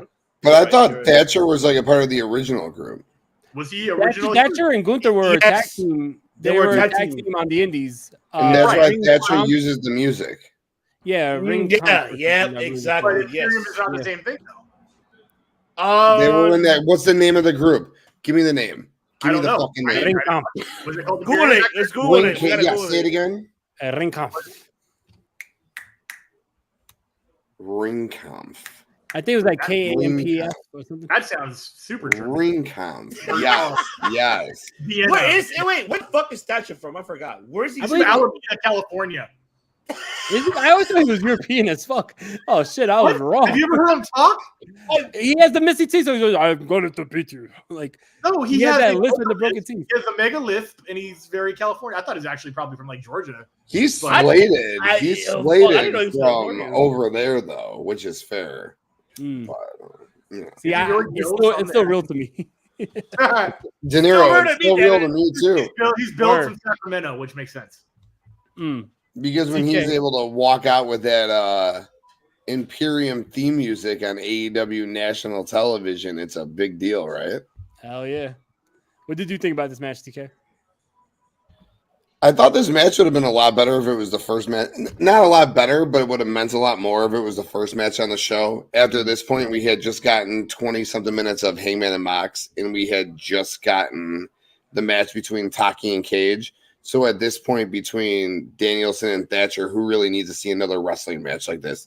And that's where, like, I'm never going to compare shows between WWE and AEW, but that's where getting a story from the start of a show in WWE compared to an end of a show, rather than just seeing match after match after match with no story in between. Even though we did see stories, like building stories to the next week in the show, you can't just go match to match to match to match and find a show interesting. And while I love this show, I personally love this show, again, you can't just book to me. I'm a fucking mark. I will love wrestling after wrestling after wrestling, but you need to book to more people than just me. This show on Cage Match did like a top 5 Dynamite ever. Like, it banged in the ring. This match was good, but it was the third good wrestling match like in a row. Tell me something better at this point. And then after this match, you had the MJF Taki thing. And then right after, we're all talking about Roosh. MJF went with the different shirt with his belt on and the scarf into Roosh's locker room. It was so bad. So bad. And like, the whole thing was just bad to me. And I need to get it over with. I need to get this all over with. I'm done with MJF stages. I'm done with MJF matches. I need MJF and Bryan to happen. MJF's going to beat him, whatever. Move on to MJF. I presume Hangman's going to beat Mox. Mox is going to go take his break. Move on to MJF, fucking Hangman, and fucking let's go. But yes, I can't wait for Bryan and Roosh. But this is the third straight wrestling match at 8:05. I don't care. I don't care. I don't care. I don't care. Well, maybe you would care about the TBS title matchup that came up next. It was Jade Cargill versus Red Velvet, former baddie. You know, we had history between them. I remember Jade Cargill and Red Velvet had some real beef when Jade Cargill first came in. Then they became a tag team with the baddies, and now they're beefing again. Jade Cargill picks up win number 50. I don't think these wins really mean much until she's really, pushed into the deep waters. I want to see Jade Cargill really, show what she could do in a longer matchup. And I think that, 50 wins into her run, we're not getting that. I think we're at that time now where it's like, let's see what she could do in a 20-minute matchup. Can she survive in the deep waters? I want to see who could take her to the deep waters. But right now, 50-0, like, impressive. But how much have you really progressed in the ring? And I'm a big Jade Cargill fan. And I think that she is getting better, but she's not getting tested like I think she should be tested at this point in her career. Do you agree, Ivan? You know what? I was going to go with that. You know what? You mentioned something that you're absolutely right. And with this matchup, we did see that. Even in the chat, in the Bloodline chat, we're not like, hey, man, but I'll give you one thing, though. One thing I do give is that Jade did sell on this match for Red Velvet. If people didn't realize and really look at it very clearly, she's selling lately. She's been selling a lot lately of her recent matches. We see it better. We see that improvement from Jade. And I'm a Jade Cargill fan. I love the charisma. I love everything else, but I always digress about her getting booked better challenging, for her title. This one, even though we expected the outcome of it. However, though, what we're seeing the ring, how you mentioned it earlier about the psychology, is what I'm seeing is we're sitting now, Jade developing her psychology of selling, because now she's able to sell. She's able to take her time, like, oh shit, all right, I need to get up. Oh man, she fucked me up. All right, let me get up. All right, cool. We're seeing that now. And that's what I like about this matchup. The fact that we are seeing the development of Jade Cargill. A year ago, Chris and I talked about Jade Cargill, and we gave our future about her. And we said she has the looks and everything else. Chris, he's right here with us. He could disagree if not what I'm saying. We both said a year ago we're going to see her develop better and better within the year of the outcome of it. When the first time she came in to where she is currently, and she has. And I'm not upset of what's going on with her. The only thing I'm upset with is how you mentioned in Earl. We need to see her more and more better in meaning stories, giving her challenges, giving her someone that, oh shit, now this title needs to mean something. And when she has done her best to make it mean something relevant. But I want, how you mentioned, give her more challenges. That's how I feel. Most definitely. Chris? Her segments are short and sweet enough to where I'm like, even after 50 wins, I'm not like sick of her. I'm not trying, like I said, never skipped a segment.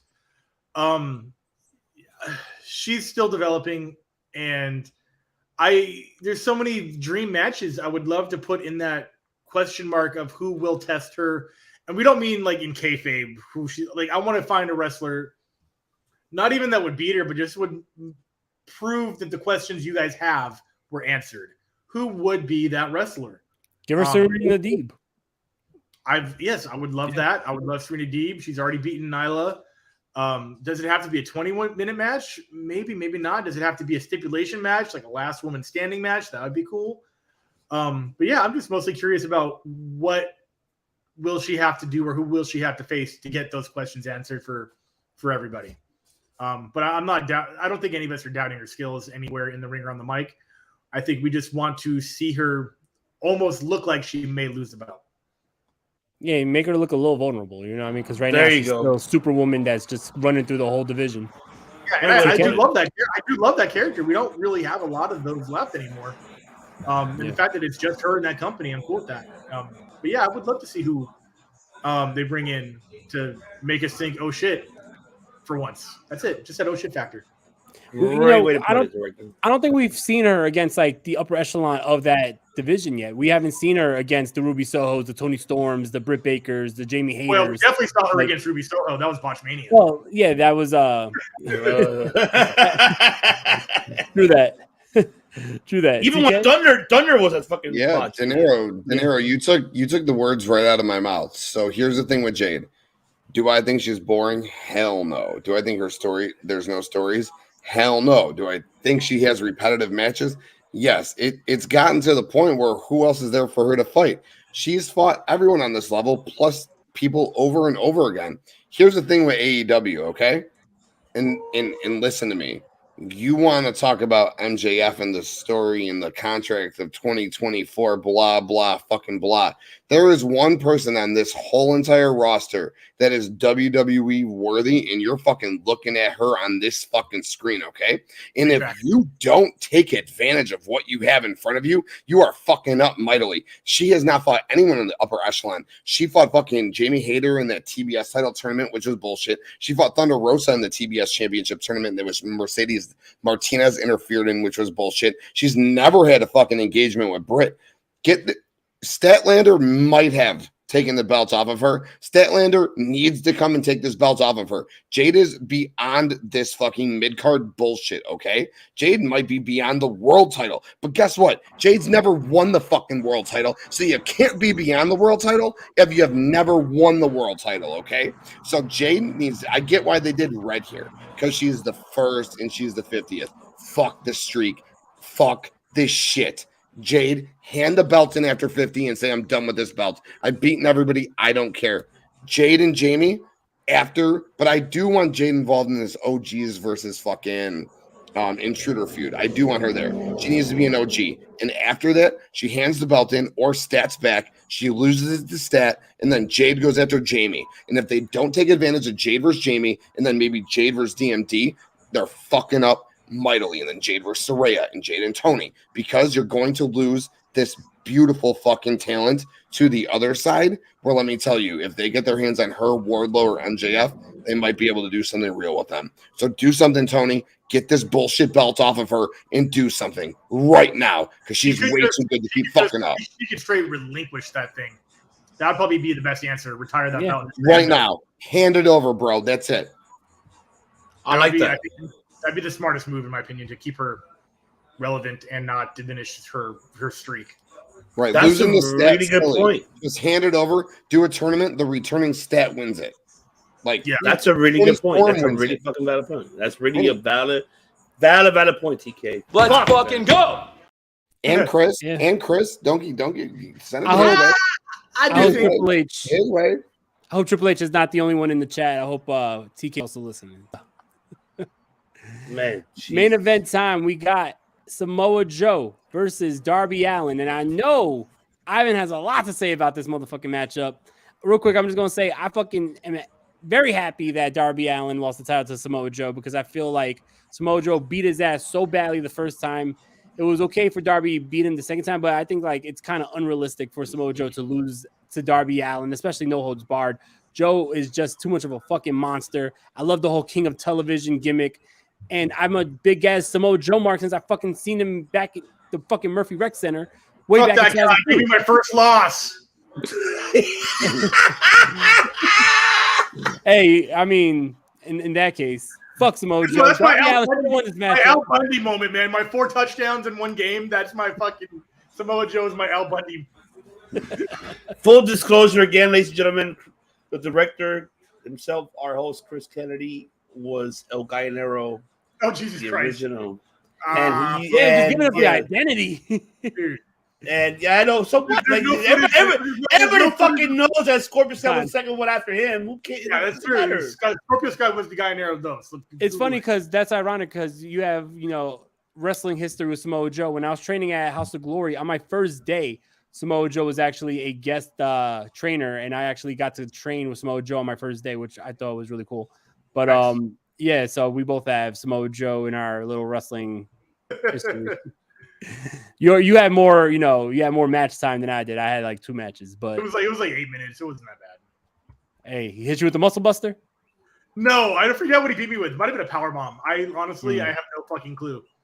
I know I hit him with my finisher and I didn't win, and then I lost.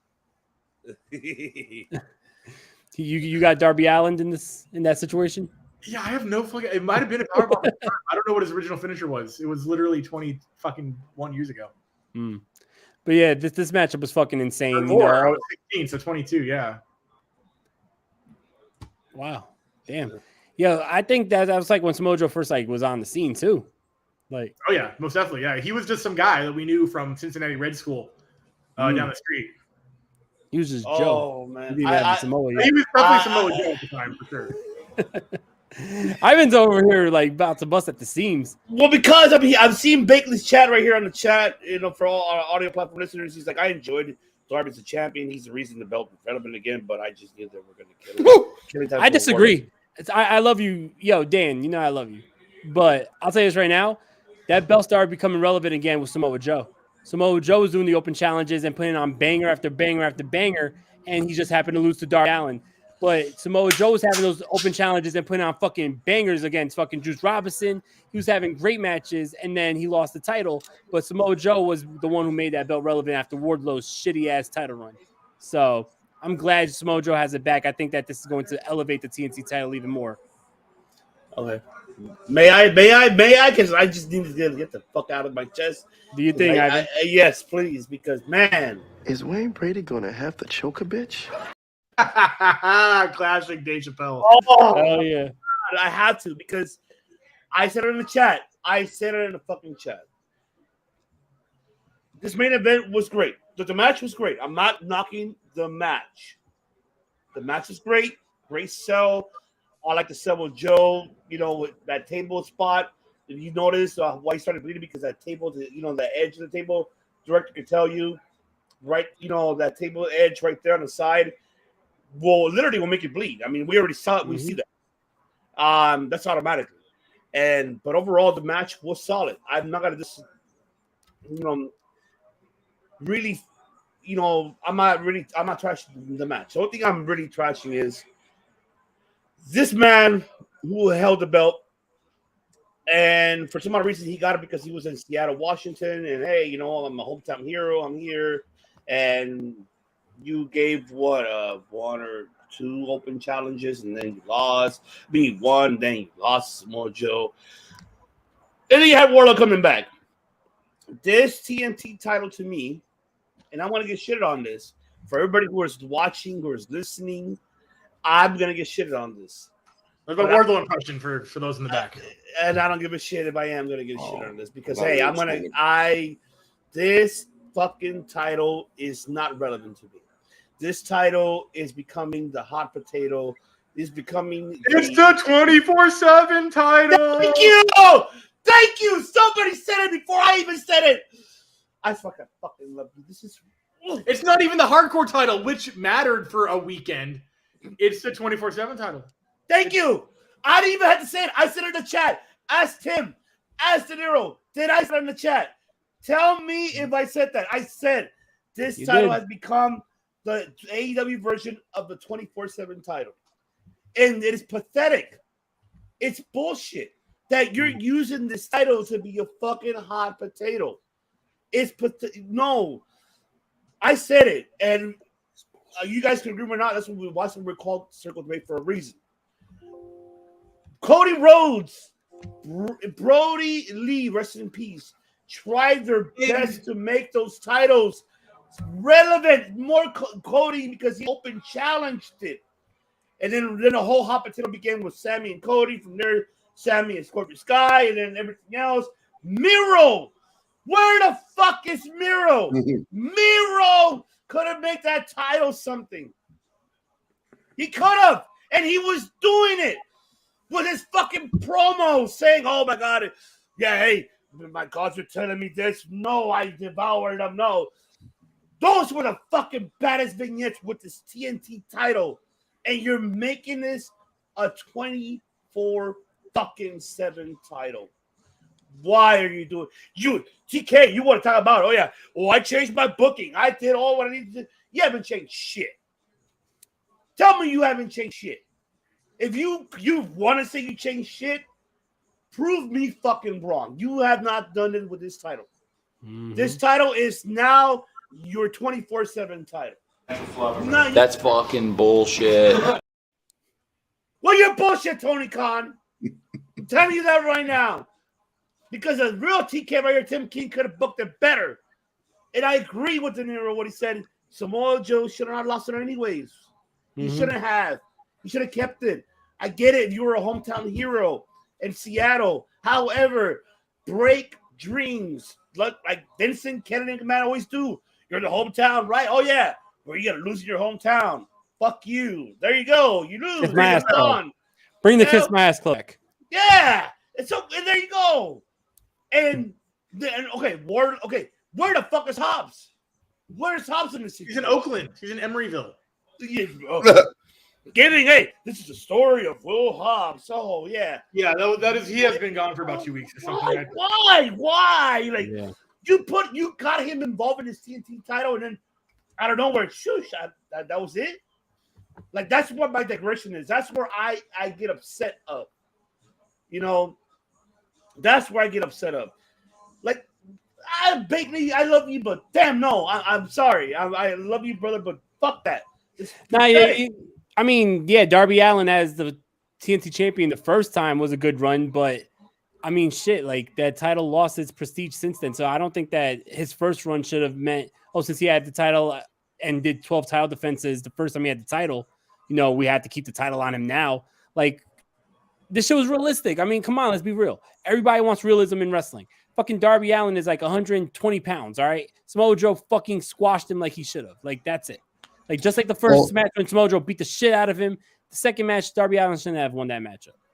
De Niro, here's where I think the problem lied in that match last night. And Bakley, I see what you're saying, and Darby Allin rejuvenated the belt and 12 total title defenses. But okay, if he's got 12 total title defenses, he just had 3 title defenses this last run.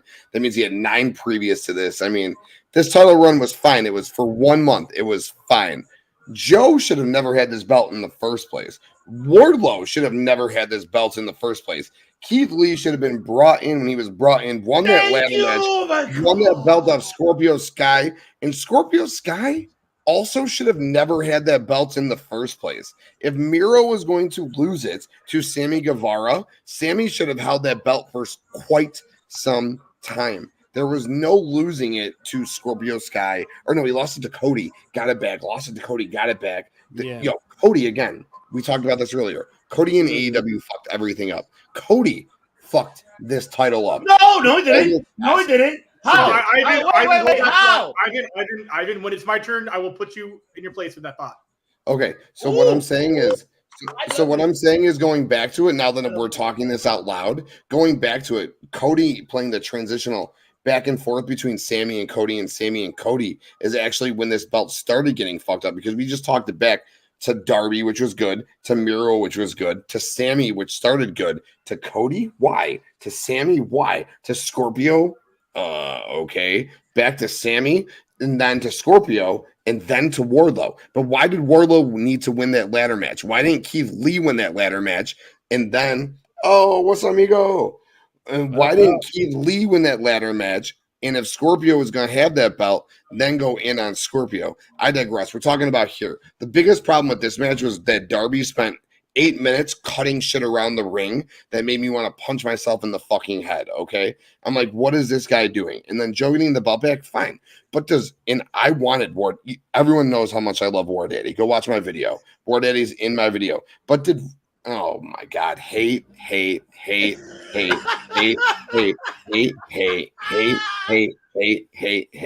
But does War Daddy need the fucking TNT title? Did War Daddy ever need the TNT title? Hell no. So does Joe getting this belt back do anything for me?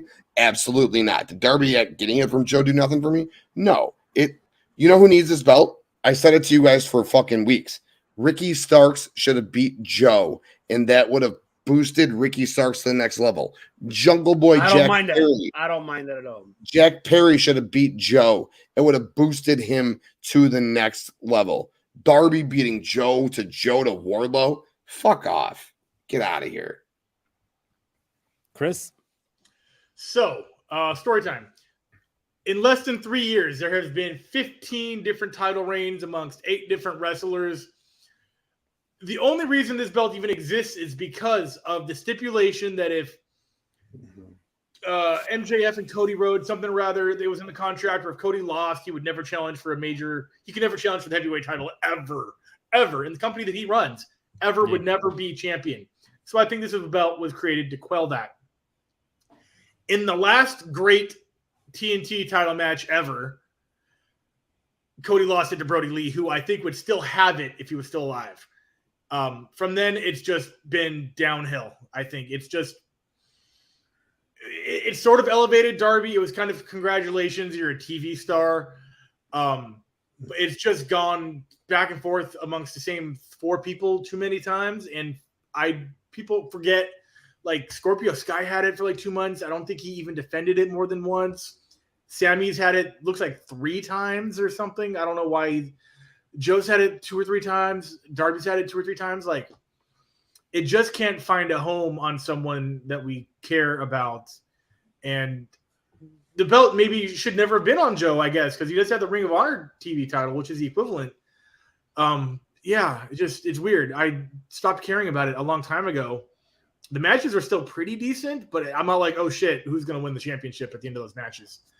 As far as this match goes, specifically within the 4 corners, wasn't bad. I feel really bad that Darby can't figure out simple math like sweaters, because that would have been a great match. That spot. Yeah. You're not wrong there, director. But yes, getting dressed is hard. I get it. I said the same thing to my wife. I said getting dressed is tough. It's a wild one when you're a kid living at home under a bridge. What's up, Darby from Seattle? Anyways, that's my thoughts. No, but wait, I think okay. I'm Chevy Chase, and that's my story. No, but what are we gonna lecture me? What are we gonna tell me? You have valid points. Or what you said I heard you. The thing about the belt, you said what did you say? Cody Rhodes hated the belt or something, or ruined it? Yeah, but Cody at least try to make it relevant. I said he ruined it on the Sammy turn. I'm with you there. He tried to make it relevant because he could challenge for no other belt. It was made out of a weird stipulation that never should have been, that he could never challenge for a heavyweight title. This happened in the first 2 months of AEW existing. So he made a bullshit mid-card belt that he could win, which didn't make it prestigious at all. It literally just said, I can't win the big one. Let me make a small one. That was the entire wasn't even finished when he won it. Archer should have won that belt the first time. If Archer would have won that belt the first time, it would have made it far more relevant than Cody. But the belt wasn't even like you said. The belt wasn't even here's a plastic belt. We're building the real one. Come back next week and check it out. No, but here's the thing though. I get your point that he kept himself out of the title picture. However, at least they brought in a mid card title to make it something. We already knew if he would have booked himself in a main card title, that he literally just went for another promotion just to make himself? He couldn't because he decided to do that because he knew that the whole wrestling community that are watching, listening, people will bash on that if he would have actually won the damn main title because he just came from another company and got into a different company just to say, "Oh yeah, I won the big one on another different company." Because he's now it would have been Jeff Jarrett all over again. Yeah, it would have been too fucking obvious. Won a world title in WCW. I love Jeff Jarrett.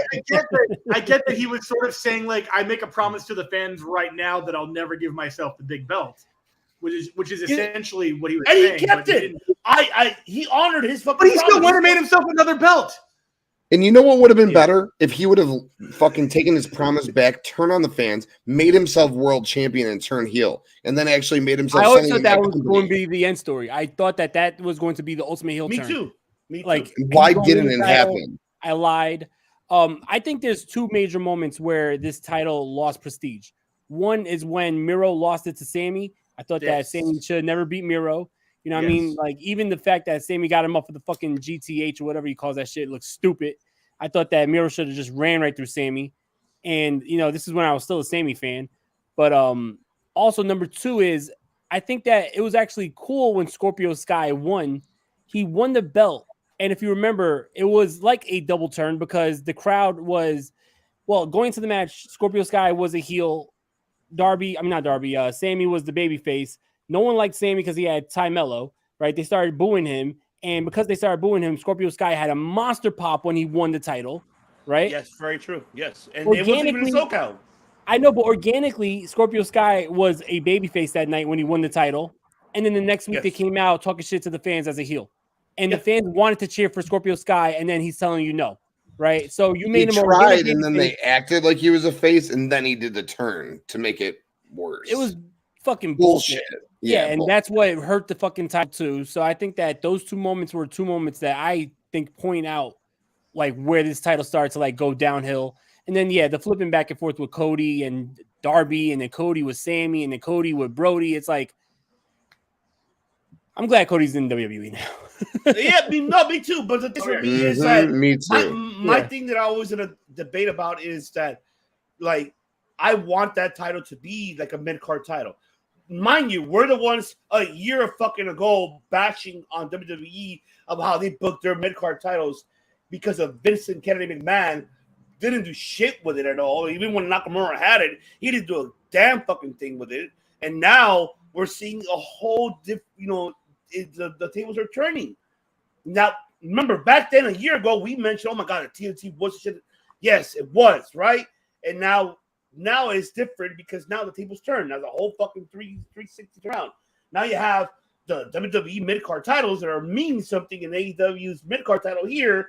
For instance, the TNT and the All-Atlantic, what are they doing with it? It means shit.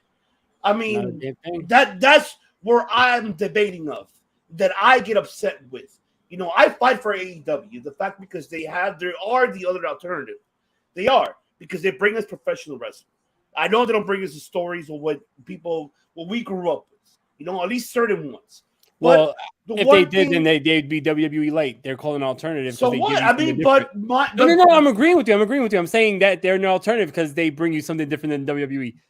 Yeah, no, of course. When it comes to the wrestling psychology, of course they do. When in the ring, because that tells a story. But when it comes to story relevancy, that's the key word. Relevancy is of a title is where I debate about why I digress about it, because I want to see those fucking titles to mean something. That's why I fight for. I fight for that.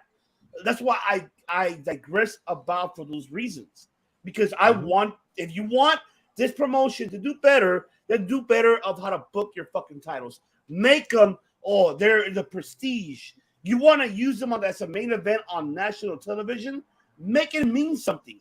I'll give you one thing though, even though, like, you know, before we close it out here, one thing I'll give it, at least they're learning now how to give a video package of the main event. What we saw today about Samoa Joe and Darby, the video package, that was great. I really enjoyed that. Have we seen that prior before? No, we have not. Now we're seeing it nowadays. We're talking about that every week. Yes, and now we're seeing it. So I'll give that at least. Kudos for that. AEW is going to have growing pains. Everyone wants to compare AEW to WWE. WWE been around for 70 fucking years. You know what I mean? AEW is on year 4. So AEW is going to have growing pains. 4 years already. Holy shit.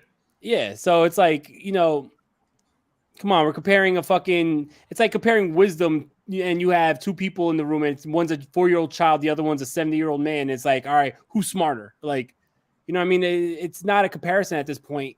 AEW still is going to go through growing pains. They are still building. They're still learning as they go. So I feel like they definitely need to, learn from these mistakes. No, disagree. AEW is really like they actually are turning for the first. Who lost the debate with the tribal chief, man? I'm not. We're gonna be here for another 2 hours. I think we should just close it out. I think all right, we'll close it out. I have nothing to say on this. Okay, so look, I got one survey.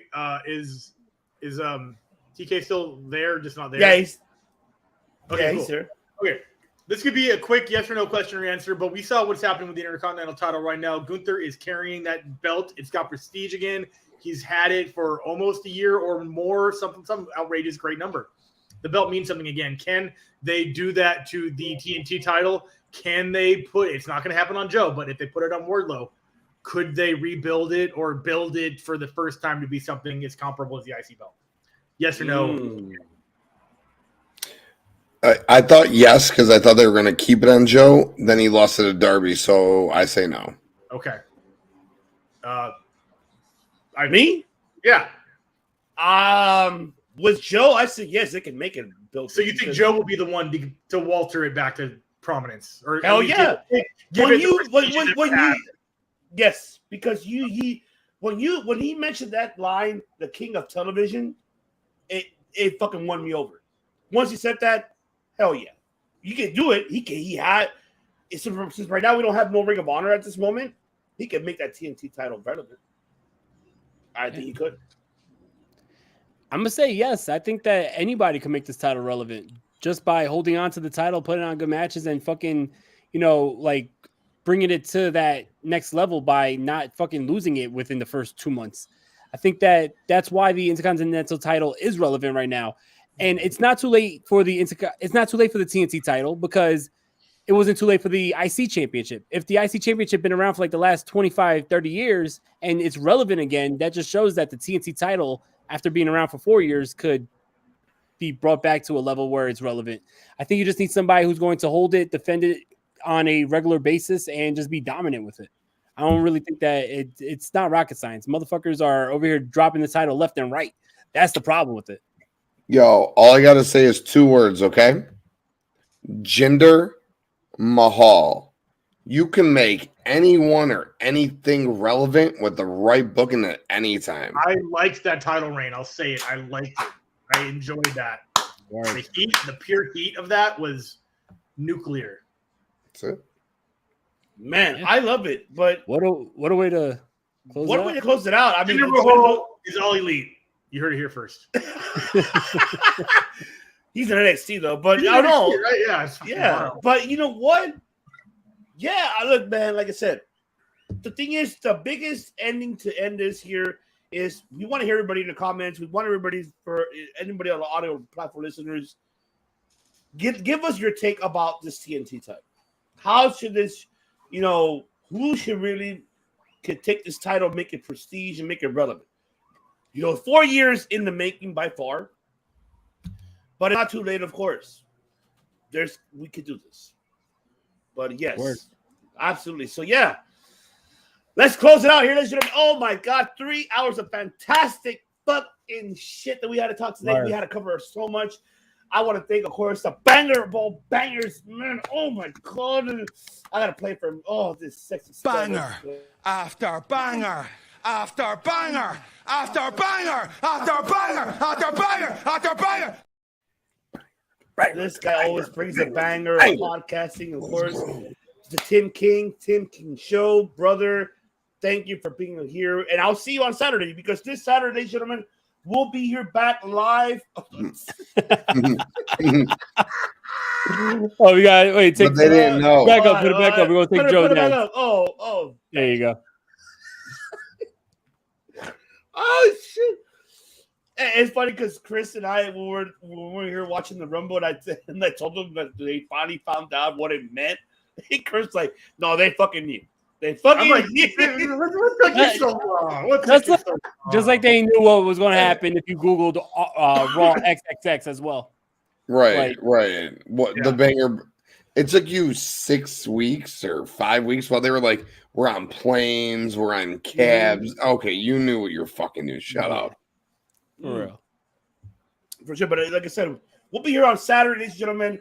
We'll be back here going live, watch along for NXT Vengeance Day. I will be at the director's house watching it right there live, watch along with, of course, Tim King. Hopefully, De Niro will join us too because I know he's a busy man. We're going to have, of course, the Tribal Chief Devin joining us as well. So we're going to have this incredible watch along. And hopefully, the director can bring us a special guest just to say hi. I'm not going to say his name because no promises. Yeah. He has like management and stuff, so I don't know how any of this works. No. I can't say the name because I don't want to say it because, that'd be false advertising. So all I can say is that we'll ask permission if we're able to. Then he'll be saying hello, but he wouldn't speak or anything. He'll just say hi, how are you, and that's it. We'll see. I just don't know how any of this legal stuff works. Yeah, we got. He's not allowed to speak. No, because I mean, just hold the sign. Hi. We got to get in trouble. We got to get in trouble. So I promise you, this man lives under contracts. It's he does. He does. It's tricky. It's very, very, very tricky. Is that a hint? Is it Run DMC? No. Do they have a song called "We Live Under Contracts"? No, but they do have a song called "It's Tricky." Oh, I like that song. It's tricky, rocker. With Anthrax. It's tricky or something. Tricky, yes, but yeah. No, you think of Public Enemy with Anthrax. I didn't think of Public Enemy. You think about Bring the Noise. Turn it up. Oh my God, that was a good song. Bring the noise. Anyway, we gotta get out of here. But ladies and gentlemen, don't forget. Make sure you subscribe and follow my man, mi hermano TK, the real TK. Description is right below. CK and TK podcast coming next year. That's right. Oh no, I wish, dude. That would be a fucking podcast right there. That would be like my dream. A real circle debate. But yes, ladies and gentlemen, make sure you subscribe to the Tim King Show. You know, it's no longer, of course, Wrestling Index. Go to the Tim King Show as Tim speaks all pro wrestling, sports, everything you guys want to know. And coming soon, a lot of things are happening with us and TK because we're the bloodline for a reason. I'm saying those teasers, so stay tuned when you see the teasers. Network. Yeah, I'm going to stay quiet, but you see it pretty soon. And it'll be launched, and you'll be excited for that. Don't forget as well, follow Fate Destroyed. Make sure you follow Fate Destroyed FDS. As the director said, February the 19th, they will be playing. He'll give me the flyer next week, and I'll be promoting here for all of you SoCal, listeners that are listening here and watching us. They love Fate Destroyed.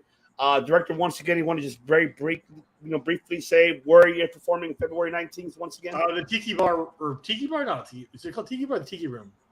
It's in Costa Mesa, California. It's gonna be good. Bunch of bands are on the flyer. I don't remember any of them right now because the flyer just got updated. So I will have to get you updated as well ASAP. That's right. And I want to thank everybody here in the chat as well, man. Clark Spirit, of course, Tribal Chief, thank you so much. Shout out to, Faction Cast Podcast, Bakley, Courtney, everybody that came and joined us this evening, except the other guy. Buzz Marlowe, hopefully I'll probably have you next week on the show because I know you've been asking. Sirback, of course. I like Buzz. Yeah. Marlowe's just one guy had a block earlier because he was talking shit. You listen director. Fuck boy.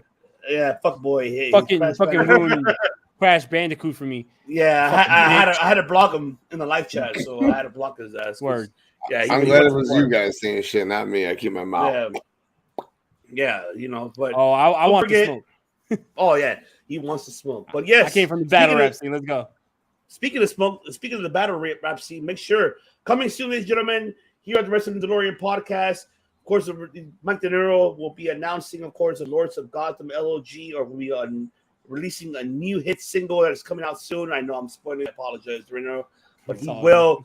But Mike De Niro will do that for all of you guys. He'll be back in action. I know he's been missing this week. He's was under a little bit of the weather, but he's back. So stay tuned. And also, big announcements happening here in this channel. And also, we will be in a couple of weeks. We might be moving to certain days. So stay tuned for that, for the announcement. But other than that, I just want to thank everybody here to be here with us. But I apologize. I just want to give this floor to my boy TK. Even though I said it already, but I want you to say TK, and I certainly apologize, sir. Let the people know we're gonna find the Tim King Show, the banger of fucking banging podcast of all time. Yo, you fucking sent me off. Fucking go to Don Callis. We out. We make history. Well, there you go, ladies and gentlemen. The Tim King Show, the bloodline of podcasting, Fate Destroyed, Lords of Gotham, the Wrestling Delorean, Circle of Debate. I'll let you say it, Tim King, but what do we all do, TK, besides podcasting? The bloodline of podcasting, we together, we make history. Buenas noches, señores. I can find the exit. Must bid you adieu, a goodbye, mwah, and good night. Oh my God, it's so great. Bang! Yes!